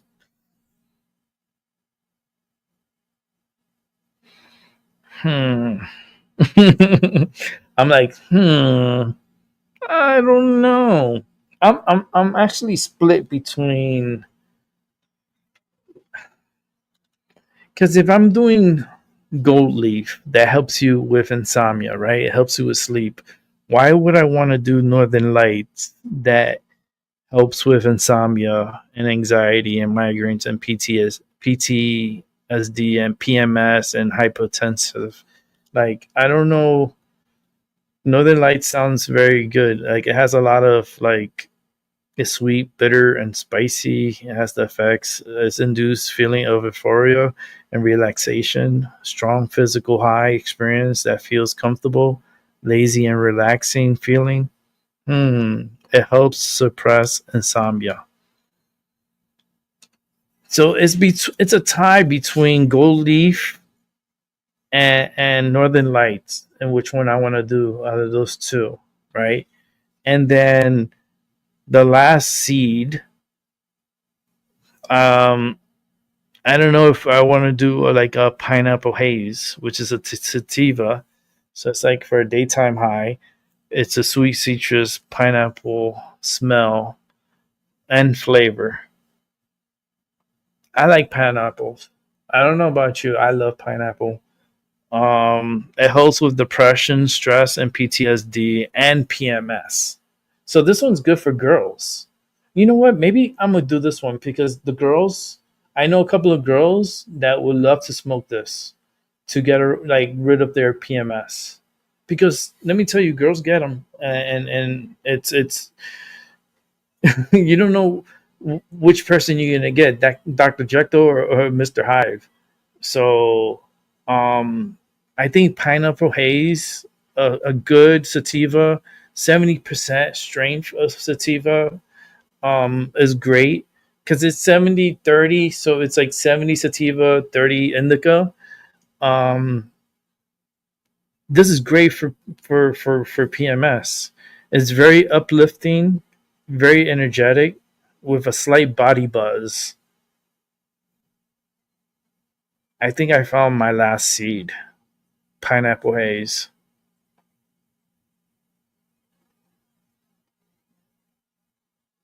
And I got someone who would grow it.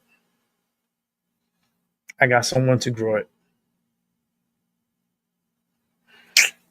That's what's up. I love this.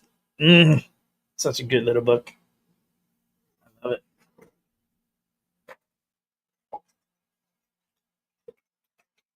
That's like my little Bible. My personal Bible. All right.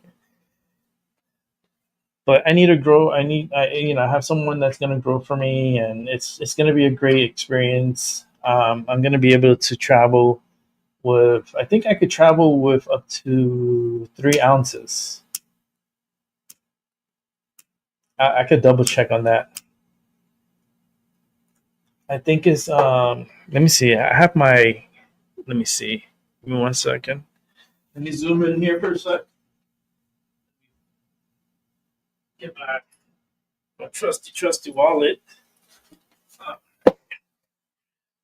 And let's take out my license, my certificate.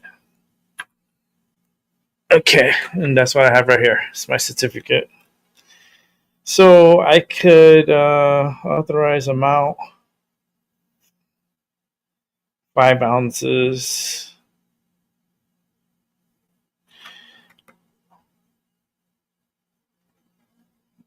5 ounces.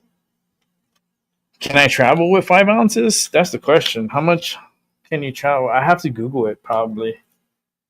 But I can have up to 5 ounces a month. Like what? Say what again, Rick? Yeah. 5 ounces a month. Every month I could have 5 ounces. And I can have 5 ounces, and then the next month I can have another 5 ounces, and then the next month. Because every month your allowance goes up. So it's like, damn, you stay high all the time like that. 5 ounces, that's a lot. I don't even think I ever smoke an ounce in a month. I don't think so. That's a lot. That's a lot of weed. But I want to grow enough to have for myself here, so I don't have to be going to the dispensary so much. Dispensaries are pretty expensive. You're talking about a special right now, $25 for 4, and you have to buy 4 for $100. I mean, it's not bad. The price is not bad. I'm not ranking on the price. It's just you have to buy 4 of them to get that deal. I wish they had it at like $50. You could buy 2 and get them 50-50, and pay, $25 each, $50. I wish it was like that, but nah, they make you buy the other 2 to make it 100. So you have to buy $100 worth. So that kind of sucks, but it's a great deal. I'm not gonna lie, that is a great deal, but it sucks that you got to pay $100 right up front. That's all. It's just, and then I have to pay it cash. They don't take credit cards. They don't take like debit cards. They have to be cash. I'm like, this sounds like a operation. What type of a illegal operation? This is illegal. Oh, it's only cash. But I am a medical patient, so yeah. But it's just legal out here in Connecticut recreationally. So they just got to pay a lot in tax. A lot. For recreational here in Connecticut, man, it's like an extra like $11-12 on top of your order sometimes, depending on what you're getting. It's like their prices is a lot higher, and then like just to begin with, and then on top of that you're paying a higher tax too. So they get you on that for recreational individuals. It's like they're being punished. And the medical, we don't get punished. We don't even get taxed. And our medicine's cheaper. Our medicine is cheaper. compared to recreational. And you know something? There's no difference between the strength of medicine between medical and recreational. They give you the same type of medicine. It's just the price difference. We get it cheaper and they get it more expensive. It's not like they give you, oh, this is a reduced strength and this is all it's not really like that. So it's just Connecticut is just weird. weird. But yeah. I've been in that program for years. Oh my god. I done a video of me going to the dispensary. It's a long time, man. I've been on this medicine for years now and documented. That's wild. But let's go ahead and we're gonna wrap up the show with back-to-back Tyson de la Cruz, and then I'm wrapping it up. So to give myself a time for break and to eat something and be ready for SummerSlam tonight. Those that are in my Discord that tend to be a part of this event will get a message directly to them at maybe 5:55. So it'll be like Eastern time. So it'll be 5:55. And then we'll watch SummerSlam. It should be interesting. I'm just saying it should be very interesting. It's just weird.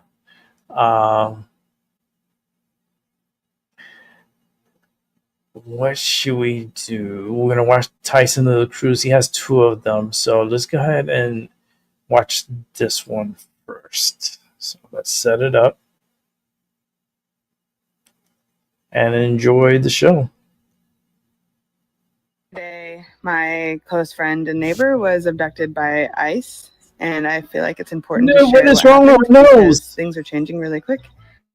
America, we just caught an immigration activist. Oh my God, he's wearing my shirt. Massive fundraiser scam. Oh, wait a minute. I had to hit pause. Tyson is wearing my shirt. Oh, I did not even know he was going to do this. Oh my God, that is so funny. I don't know if Albie's here. That is so funny. Hey, Seven. I just finished a music video. Oh shit, I got to watch that, Seven. I got to watch it. This is a surprise. Tyson wearing my Mind Over Your Matter shirt. That's the logo. You want to see the logo? This is the logo. Give me a second. I'll show you guys. Tyson is wearing the logo. And it has his name on it on the shirt. It has Tyson de la Cruz. That is so fun. I did actually special made it for him.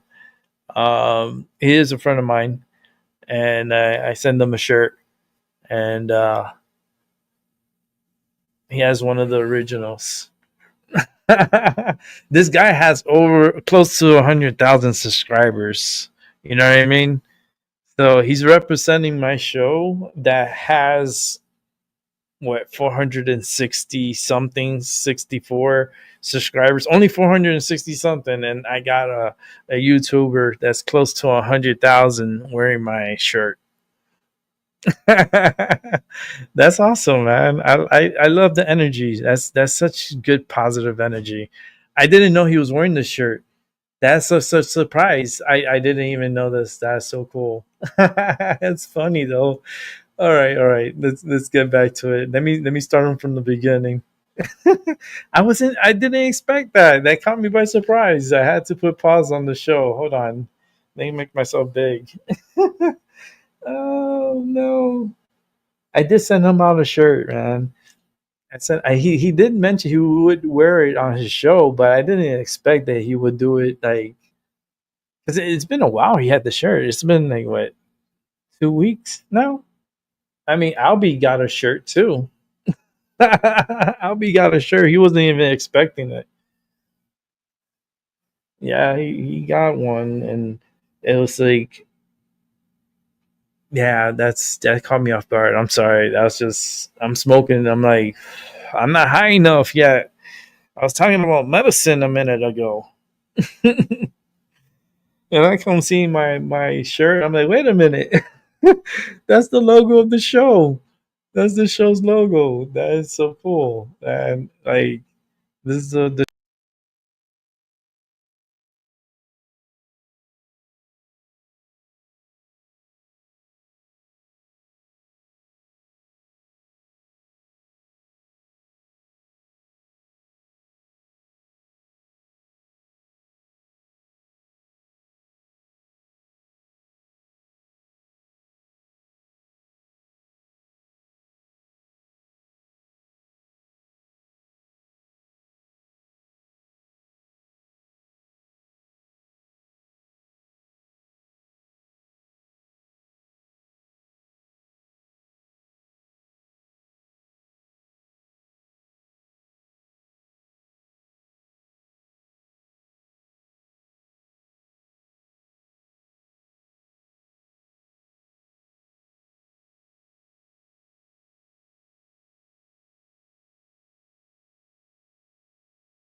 but it's so cool to I wasn't that caught me by surprise. Oh, I need a break. Hold on. I'll start the show in a little bit, but that caught me by surprise because I sent him out the shirt. I didn't know he was gonna wear it. I knew he was gonna wear it, but I didn't know he was gonna like. I didn't know this was the timing. It just caught me off guard. That was a cool surprise.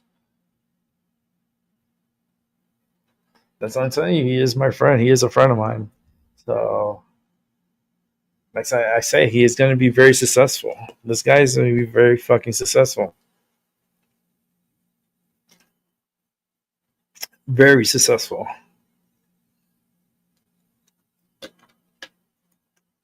And it's good to have successful friends, you know? It's good to have good people, you know, in your circle. It's cool, you know? Oh man. But I wasn't ready for it. I wasn't ready for it. Oh man. I helped design the MAGA one. The one that I wear and I showed that says make accountability great again. That's like the real MAGA, you know. I had a way actually I had Tyson put it together and made the shirt. And he came up with a design and it came out perfect and I was like, "Yes. Now let's produce that." And I got a copy of the shirt. I got a shirt. And it's so cool and I wear it sometimes on the show. Yeah, I gotta wear that shirt again. Probably I'll wear it tomorrow. I'll wear it tomorrow and just bring it on the show because, yeah, man, it's just so cool. That was so cool. All right, we gotta go to Tyson Little Cruise. The train of truth is here. I heard the train. It's today's not exaggerating horn because like Friday's usually more traffic, so there's more people that are like they shouldn't be in the middle of the fucking train tracks, but sometimes the traffic they're stupid like that. I don't want to live a Final Destination moment. So you will never see me in the middle of a train tracks at a red light. That's not gonna happen. But it still does here, and that's wild. So let's go ahead and go to Tyson Little Cruz that's wearing my shirt, which is so cool. And we'll talk after this.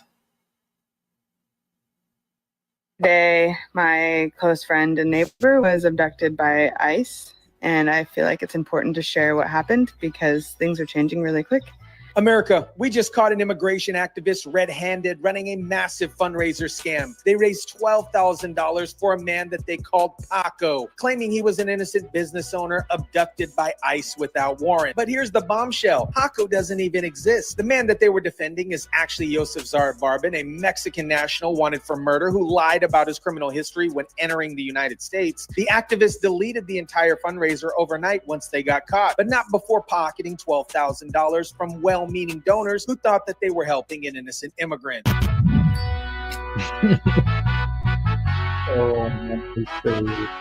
that my friend who was abducted farms at. And there was 2 unmarked black vehicles with tinted windows. They were Jeeps. They were new. They matched. And I immediately was worried it was ICE. Why the you lying? Why you always lying? What is up, guys? Tyson Dela Cruz here. Thank you so much for rocking with me. This story perfectly shows how immigration activists will lie, cheat, and steal to protect criminals, even murder suspects, while deceiving good-hearted Americans who think they're donating to help legitimate immigrants. Let me break down this scam from the beginning. Carissa Miller, an anti-ICE activist from Washington State, created a GoFundMe campaign claiming her neighbor, quote-unquote, Paco, was an innocent business owner who was abducted by ICE agents without warrant. So there's a shady article in the Olympian, says that a Lacey business owner has been abducted by ICE. The only source for this news article seems to be a GoFundMe that was set up by an activist, an anti-ICE activist who happened to live next door to this guy named Paco. According to Miller's sob story, Paco owned a mechanic shop and a small organic farm, was pulled over while riding as a passenger, and was removed from his vehicle without explanation. She claimed he was a wonderful friend and neighbor who would show up for his friends and family in the truest ways. They pulled him over, didn't ask any questions, she pulled the phone out of her hand when she tried to record. They didn't go after her, who speaks no English. My guess is because he is a business owner in town and he pays taxes. And why the you lying? The campaign described him as someone who would come with me to get my first horse, pulled my truck out of a ditch at 11 p.m., always made time to stop and say hello. She painted a picture of a hardworking immigrant who was being prosecuted by the evil ICE agents for no reason. But here's what should have been the first red flag. They never used his real name, never provided any documentation of his business, and never explained why ICE would target a supposedly innocent business owner. The entire story was based on the word of one activist with a clear anti-immigration enforcement agenda. You know what's crazy? While we're talking about people getting scammed by activists who lie who they really are, there's another area people getting taken advantage of all the time: Medicare. If you're 65 or older, you've probably dealt with people trying to push you towards plans that benefit them, not you. That is exactly why Chapter is different. They connect you with trusted advisors who actually tell you the truth about he Medicare advertises. options. No lies, I mean, no he fake needs to make stories. money, They won't right? push you towards plans that Let me make jump them more ahead, money. Just honest to get honest help you can trust. Now back to how this citizen You gotta go to journalist this channel and exposed watch this it. fraud. Citizen journalists started digging into the story because Yeah, it sure something looks just good on didn't him. add up. They couldn't find business records of anybody named Paco in the area. They couldn't find property records. The whole story seemed completely manufactured. So we had gone about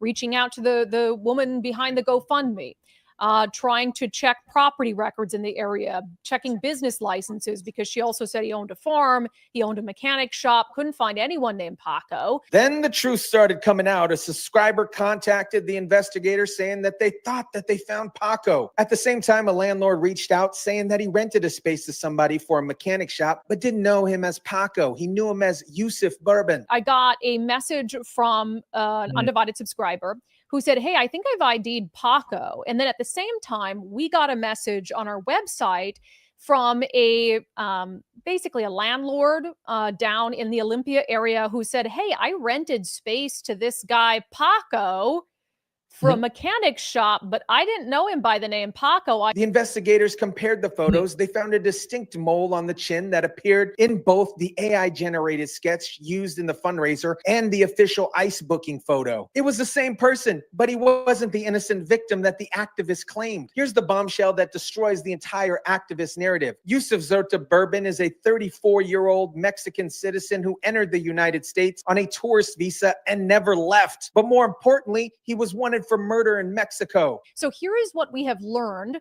from Yusuf Zarate Bourbon. Again, about Yusuf Zarate Bourbon, 34 years old. He's a Mexican citizen. He entered the U.S. on a tourist visa. How many times have we heard that story? Came to the U.S. on a tourist visa, not came to the U.S. seeking asylum or anything like that, entered the U.S., oh, I'm just a tourist. And he never freaking left. Turns out He's wanted for murder. And here's the other thing. He wasn't arrested by regular ICE agents. He was arrested by U.S. Marshals and Homeland Security investigations because he violated the conditions of his entry into the United States by failing to disclose that he was wanted for murder in his home country. He was arrested by the U.S. Marshals and Homeland Security investigations. So that's who picked him up. The businesses were real. He did own Zerta Farms and Riaz Auto Repair, but everything else about the activist story was a lie designed to generate sympathy and donations for a murder suspect. Once the truth came out, Carissa Miller went full damage control mode. Within hours of the real story breaking, she started deleting her social media presence, and the GoFundMe campaign, guess what? Just disappeared. So as of right now, the GoFundMe page is down. And also her Instagram page, where she was posting these videos about this horrible thing that happened to Paco, nuked. GoFundMe confirmed they took down the fundraiser based on the reporting that exposed the truth. The company said they couldn't verify the story that Miller was telling, which is corporate speak for this is a scam. But here's the key question. What happened to the $12,000 that was raised? GoFundMe says they'll refund donations when campaigns are taken down for fraud. But how many donors even know their money was being used to help a murder suspect? What makes this story even worse is how mainstream media amplified this scam without doing any fact checking. The Olympian newspaper ran a story with the headline saying Lacey business owner abducted by ICE, based entirely on the activist GoFundMe campaign. The newspaper never independently verified a single fact from the GoFundMe. They never contacted ICE for comment. They never checked business records or property records. They just took this activist's word with a nose ring and published it as news. Not one fact pushed in the GoFundMe was ever independently verified by the Olympian. The entire story was based on the narrative pushed in the GoFundMe. Even when the truth came out, the newspaper refused to correct or retract their story. They've had multiple days to do basic journalism, but the false story is still up on their website, continuing to spread misinformation about ICE operations. This is exactly how fake news spreads. Activists create false narratives. Mainstream media amplifies them without fact checking, and by the time the truth comes out, the damage is already done. America, this story exposes everything wrong with the immigration activist movement and their media allies. They will literally fundraise for murder suspects as long as it fits their anti-ICE narrative, then disappear when they get caught lying. Carissa Miller raised $12,000 from well-meaning Americans who thought that they were helping an innocent immigrant. Instead, they were funding legal defense for a murder suspect who violated the terms of his entry into the United States. That's not compassion. That is fraud. The mainstream media was complacent in this scam by publishing the activist claims without doing any fact checking. They turned a legitimate law enforcement operation into a story about ICE abducting innocent immigrants, fueled by hatred against federal agents who were just doing their job. Yusuf Bourbon is now awaiting deportation back to Mexico, where he'll face murder charges. The activists who defended him have gone dark. The media outlets have amplified their lies, refusing to correct the record, and $12,000 in donations disappeared into the ether. This is what happens when ideology trumps truth. Immigration activists are so committed to opposing any enforcement that they'll defend murder suspects, lie to donors, and disappear when they get caught. And the media is so biased that they'll publish activist propaganda as news without asking a single critical question. This story shows why you can't trust immigration activists or media outlets that amplify their lies. Always demand the truth, always verify the facts, and never donate to a cause based on emotional appeals alone. Let me know what you guys think about this. Drop it down in the comment section down below. Smash the like button if you kindly would. Share, subscribe, and as always, guys, I'll catch you on the next one. Wow, that's so cool. Dyson, man. Thank you for that show, and thank you for wearing this shirt. That's so awesome. You can see the white in my teeth from me smiling. That's so cool. I wasn't expecting that, but thank you, Tyson, man. That's good reporting. I mean, very important. There's a lot of weird things going on, and every day is a new day. A lot of things are being exposed, and it's about time that it should be. You know, we need to get our country back, and it's gonna take a lot. You know, it's just. Let's watch the second video of Tyson de la Cruz, and then I'm wrapping it up for the day. And thank you for watching. I truly appreciate it. So let's watch the last of Tyson de la Cruz. And I'm not leaving until actually after the Tyson de la Cruz. I'm going to do the weather. So it's going to be after the weather when I'm leaving. So we're going to take an eye on the tropics to see what's happening. Let me set that up. Actually, I have it here. So I set that up, and we can watch the Tyson de la Cruz, which I'm gonna play right now. Money was intended to help small businesses, but it went to fancy cars and property. America, if you're one of those criminals who stole PPP money during C-19, you better start looking over your shoulder. Congress gave federal government 10 years to hunt down instead of 5, which means every fraudster who thought that they were safe after 2025 just got a rude awakening. We're talking about $80 billion stolen from taxpayer money. Money that was supposed to save struggling businesses while they were buying mansions, Lamborghinis, and plastic surgery. But here's the best part. These criminals are about to find out that federal prison doesn't have yacht clubs or cosmetic surgeons.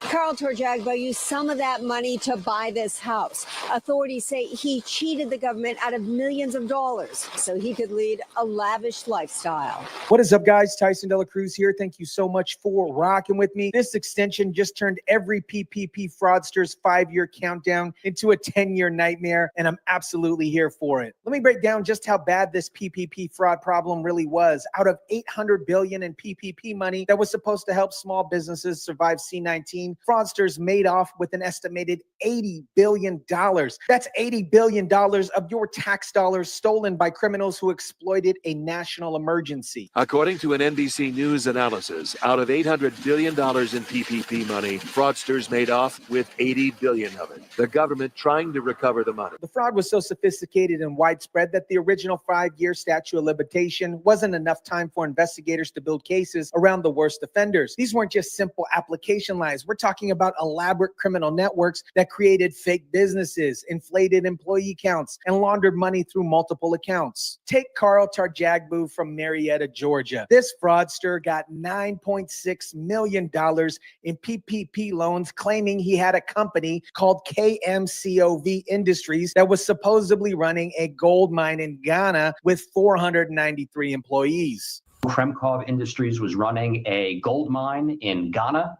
The company was fake, and so were the hundreds of employees he said worked for him. But here's the kicker. Those 493 employees included Keanu Reeves, Gene Hackman, Oliver Twist, and Jon Snow. This guy literally used fictional characters and celebrities as fake employees, and the system was so overwhelmed that it got approved anyways. These PPP fraudsters didn't just steal money, they flaunted it. Torjagba spent his stolen $13 million on a $1.7 million house in East Cobb, luxury cars, including a $118,000 BMW and an $887,000 Range Rover, a down payment on a 72-foot yacht, and even $15,000 worth of plastic surgery for, you guessed it, gladiator abs. He spent that money on this home in East Cobb, land in Northwest Georgia, a number of high-end vehicles, a down payment on a 72-foot yacht. While legitimate small businesses were struggling to keep their doors open and pay their employees, this criminal was getting cosmetic surgery to look like Drake with taxpayer money. The audacity is absolutely staggering here. During the past 2 years, we have followed the owners of small businesses across Metro Atlanta who were at risk of going under during the pandemic, unable to get the PPP money that could help them. And Torjagba isn't alone. We've seen fraudsters across the country buying Lamborghinis, mansions, jewelry, and even funding other criminal enterprises with stolen PPP money. These weren't desperate business owners trying to survive. These were career criminals who saw an opportunity and they took it. The reason Congress extended the statute of limitations is simple. Complex fraud cases take time to investigate and prosecute. When you're dealing with sophisticated criminal networks that create elaborate paper trails using multiple bank accounts and involving dozens of co-conspirators, 5 years just isn't enough time. Federal investigators have to trace the money through multiple accounts, analyze thousands of documents, coordinate with banks and other financial institutions, and often work with international law enforcement when money was moved across overseas. Some of these cases involve cryptocurrency transactions that require specialized forensic accounting. The Secret Service estimated that C-19 relief fraud approached over $100 billion,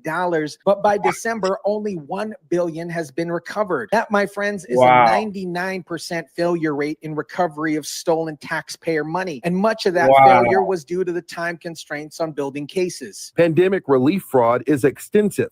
In December, the Secret Service estimated COVID relief fraud neared $100 billion. Only $1 billion has been recovered at that point. The extension also brings PPP fraud in line with bank fraud statutes, which already have a 10-year limitation period. Since many PPP fraud cases involve bank fraud charges, this creates consistency in federal criminal code. What makes this even worse is that much of the PPP fraud was organized crime. We've seen cases involving car theft rings, identity theft operations, and even connections with international criminal networks. These individuals are targeting expensive vehicles, and they had made a connection with this person that we arrested yesterday at the tag agency. So it was a perfect storm. In one case in Florida, criminals were stealing luxury cars, creating fake VIN numbers, then using auto tag agencies to legitimize the stolen vehicles. The tag agency employee was taking $800 to $1,000 per vehicle through Cash App and Zelle to rubber stamp fraudulent paperwork. Ms. Moran would issue them false paperwork, register the vehicle used in the Florida databases,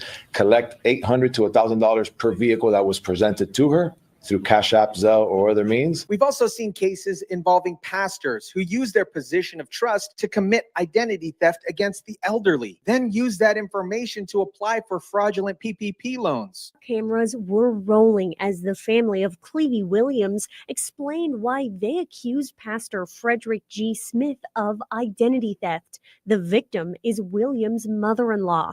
According to this affidavit, Pastor Smith asked for the elderly woman's social security card, driver's license, and MLGW bill. For legitimate business owners who properly use PPP funds, this extension means you need to keep up all your documentation for at least 10 years. This includes payroll records, bank statements, receipts of eligible expenses, and any correspondence with your lender about loan forgiveness. For the fraudsters who thought that they were home free after 5 years, this is an absolute nightmare. Federal prosecutors can now take their time building an airtight case, and they're going to use every day of that 10-year window. The Justice Department has already created specialized task force to pursue PPP fraud, and they're working with SBA inspector generals, state and local law enforcement, and international partners to track down every stolen dollar. Helm says there will be many more busts just like this one. We're going to start seeing arrests and prosecutions continue well into 2030. Every fraudster who bought a luxury car, mansion, or yacht with stolen PPP money is going to be looking over their shoulder for the next decade, wondering when federal agents are going to show up at their door. America, this 10-year extension plan just turned every PPP fraudster's retirement plan into a federal prison sentence. Shout out to Biden for signing this in 2022. These criminals thought that they could steal $80 million from American taxpayers during a national emergency and just wait around for 5 years. Wrong. While your local restaurant was closing down because they couldn't get legitimate PPP help, these scumbags were buying yachts and getting plastic surgery with taxpayer dollars. But I gotta tell you, the karma is coming and it's wearing a federal badge. Carl Tajagbu with the fake Drake abs is now facing 170 years in prison. His gladiator abs aren't going to help him in federal lockup, and thousands more fraudsters are about to join him as investigators work through the next decade hunting down every stolen dollar. The message here is clear. You can run, but you can't hide for 10 years. Federal investigators have all the time in the world now, and they're coming for every fraudster who thought that they were smarter than the system. Let me know what you guys think about this. Drop it down in the comment section down below. Smash the like button if you kindly would. Share, subscribe, and as always, guys, I'll catch you on the next one. Yeah, that was awesome, man. Awesome. Like Tyson's really cool. Damn, that's a lot of money, man. $100 billion, and they were only able to recuperate just $1 billion. So that's 99 fucking billion dollars, but a bitch ain't one. That's 99 problems, but a bitch ain't one. That's how the song goes. Oh my goodness. Oh, that's a lot of money. I imagine you had $99 billion in your pocket. How would you feel? Shit, 100 billion. We're talking about billion, not million, billion. That's disgusting. That's disgusting. And the fact that the people took advantage, right? They took advantage and took the money and invested it, right? Invested it and made money off of that money and bought properties and bought like mansions and cars, and probably surgery, right? Because they cosmetic surgery. That's a sad story, man. Very sad. I don't know where this world was coming down to, but you know, it's just the time we live in. You know, it's very unique, very special, very opportunistic. I don't know how could they live with themselves knowing that they committed that type of a crime to steal from the people, the taxpayers, billions of dollars. We're talking. This is. It's blowing my mind. $99 billion, right? That's just blowing my mind because I know I will never reach in my lifetime $1 billion. I don't think I'll ever reach that amount, right? But we're talking about 99 extra besides the one that they recuperated. $99 billion. That makes me want to throw up. That's crazy. I don't know how, this is a reaction.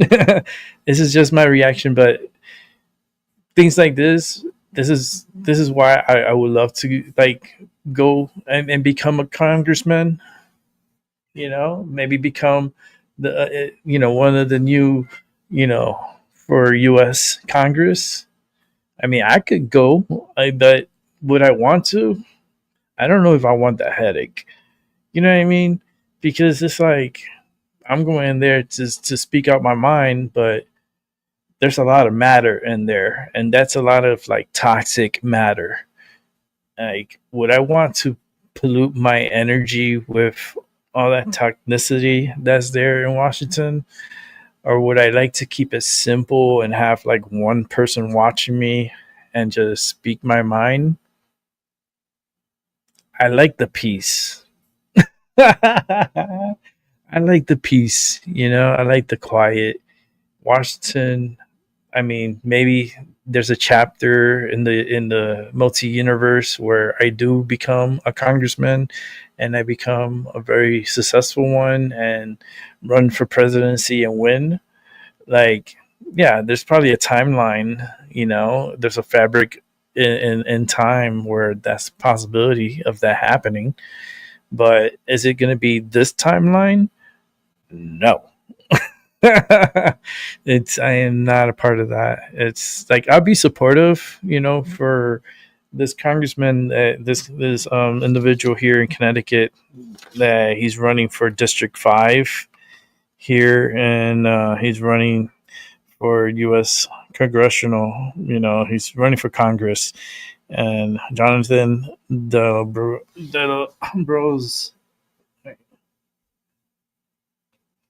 Yeah, so he's gonna run. So I'm gonna follow him and probably help with volunteering and stuff, and try to get this Republican over the finish line and get them into Congress. Because listen, we're gonna need them in there, right? All Republicans, they need to step up and help, their local, future candidate congressman to get into office. And you can support them by donating to them, and also donating volunteering your time to them. I think that's a very generous thing to do to help. This individual has a lot of the same train of thought that I have, and the same passion that I have. That's why I believe in him, and I think he's going to be very successful. I looked him right in his eye. I took a picture with the dude. I have a picture of him on my phone. So it's I met his wife. His wife is such a sweetheart. She's Puerto Rican. And we need to bring Puerto Ricans into Congress, right? But through Connecticut. as Republicans, and I'm Puerto Rican too. So it's not like I can't run and become part of Congress. I have every right. I was born in the United States. I'm just Puerto Rican by parents. My parents are Puerto Rican, so um, that's just what it is. It's like, but I was born in the United States, so I could go into Congress, but would I want to? That's the question.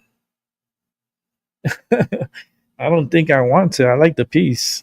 Chloe, I like peace. I don't know about you, Chloe, but it's like I can't be in large crowds. I can't be where there's a lot of people. I just can't. It just doesn't sit well with me. So, uh, but I'm gonna get going. It's uh, it's time to eat something and get ready for the SummerSlam. I don't know if you watch that type of stuff, Chloe. If you do, join. You're already on my Discord, so I could send you the link. I don't know if you want to watch it, but for those others like Albie and um, Tyson and Terry and of course myself and probably Terry's wife. I'm not sure if they're going to be a part of it. I hope they would be. Um, I will put out the link in Tyson De La Cruz's channel and also in my channel. So yeah, and then the personal links are going to be sent out. So it'll be interesting. It'll be cool. See who comes by, and I don't expect much, but I know Albie's always there. Albie always watches, so he'll be part of the crew there watching. And I don't know if Tyson's gonna come in right away or if he comes tomorrow. He said he might come in today. I don't know. He has like prior engagements, so that's more important. And yeah, it's okay. Tomorrow will be awesome because tomorrow's Sunday. Usually the big matches are on Sunday too, so it'll be interesting to see how this SummerSlam. I don't know why they did 2 days. I mean, it should have been one day, but I mean, 2 days is fair. I guess it's whatever. We're gonna watch it. We'll see how it comes out. It should be good, and yeah, that's the end of the show. So have a good morning, good night, or good morning, good afternoon, and good night. And yeah, I'll definitely catch you on the flip side. And I'll be back on tomorrow early again to do this all over again and to talk. And we'll go over a show, possibly if Tyson, I don't know if he's going to put one tonight because he did put one earlier. That surprised the hell out of me that he's wearing my shirt, which is so cool. But thank you, Tyson, and thank you for everyone who watches. I truly appreciate you guys so much. I know it's so quiet here, right, Chloe? When it gets a little busier down the line, there's going to be a rush coming here, and we'll get a lot of people watching. I know it'll happen. It's just enjoy the peace now because the rush will come later, and it's going to be wild. Have a good day, everyone. Peace for now.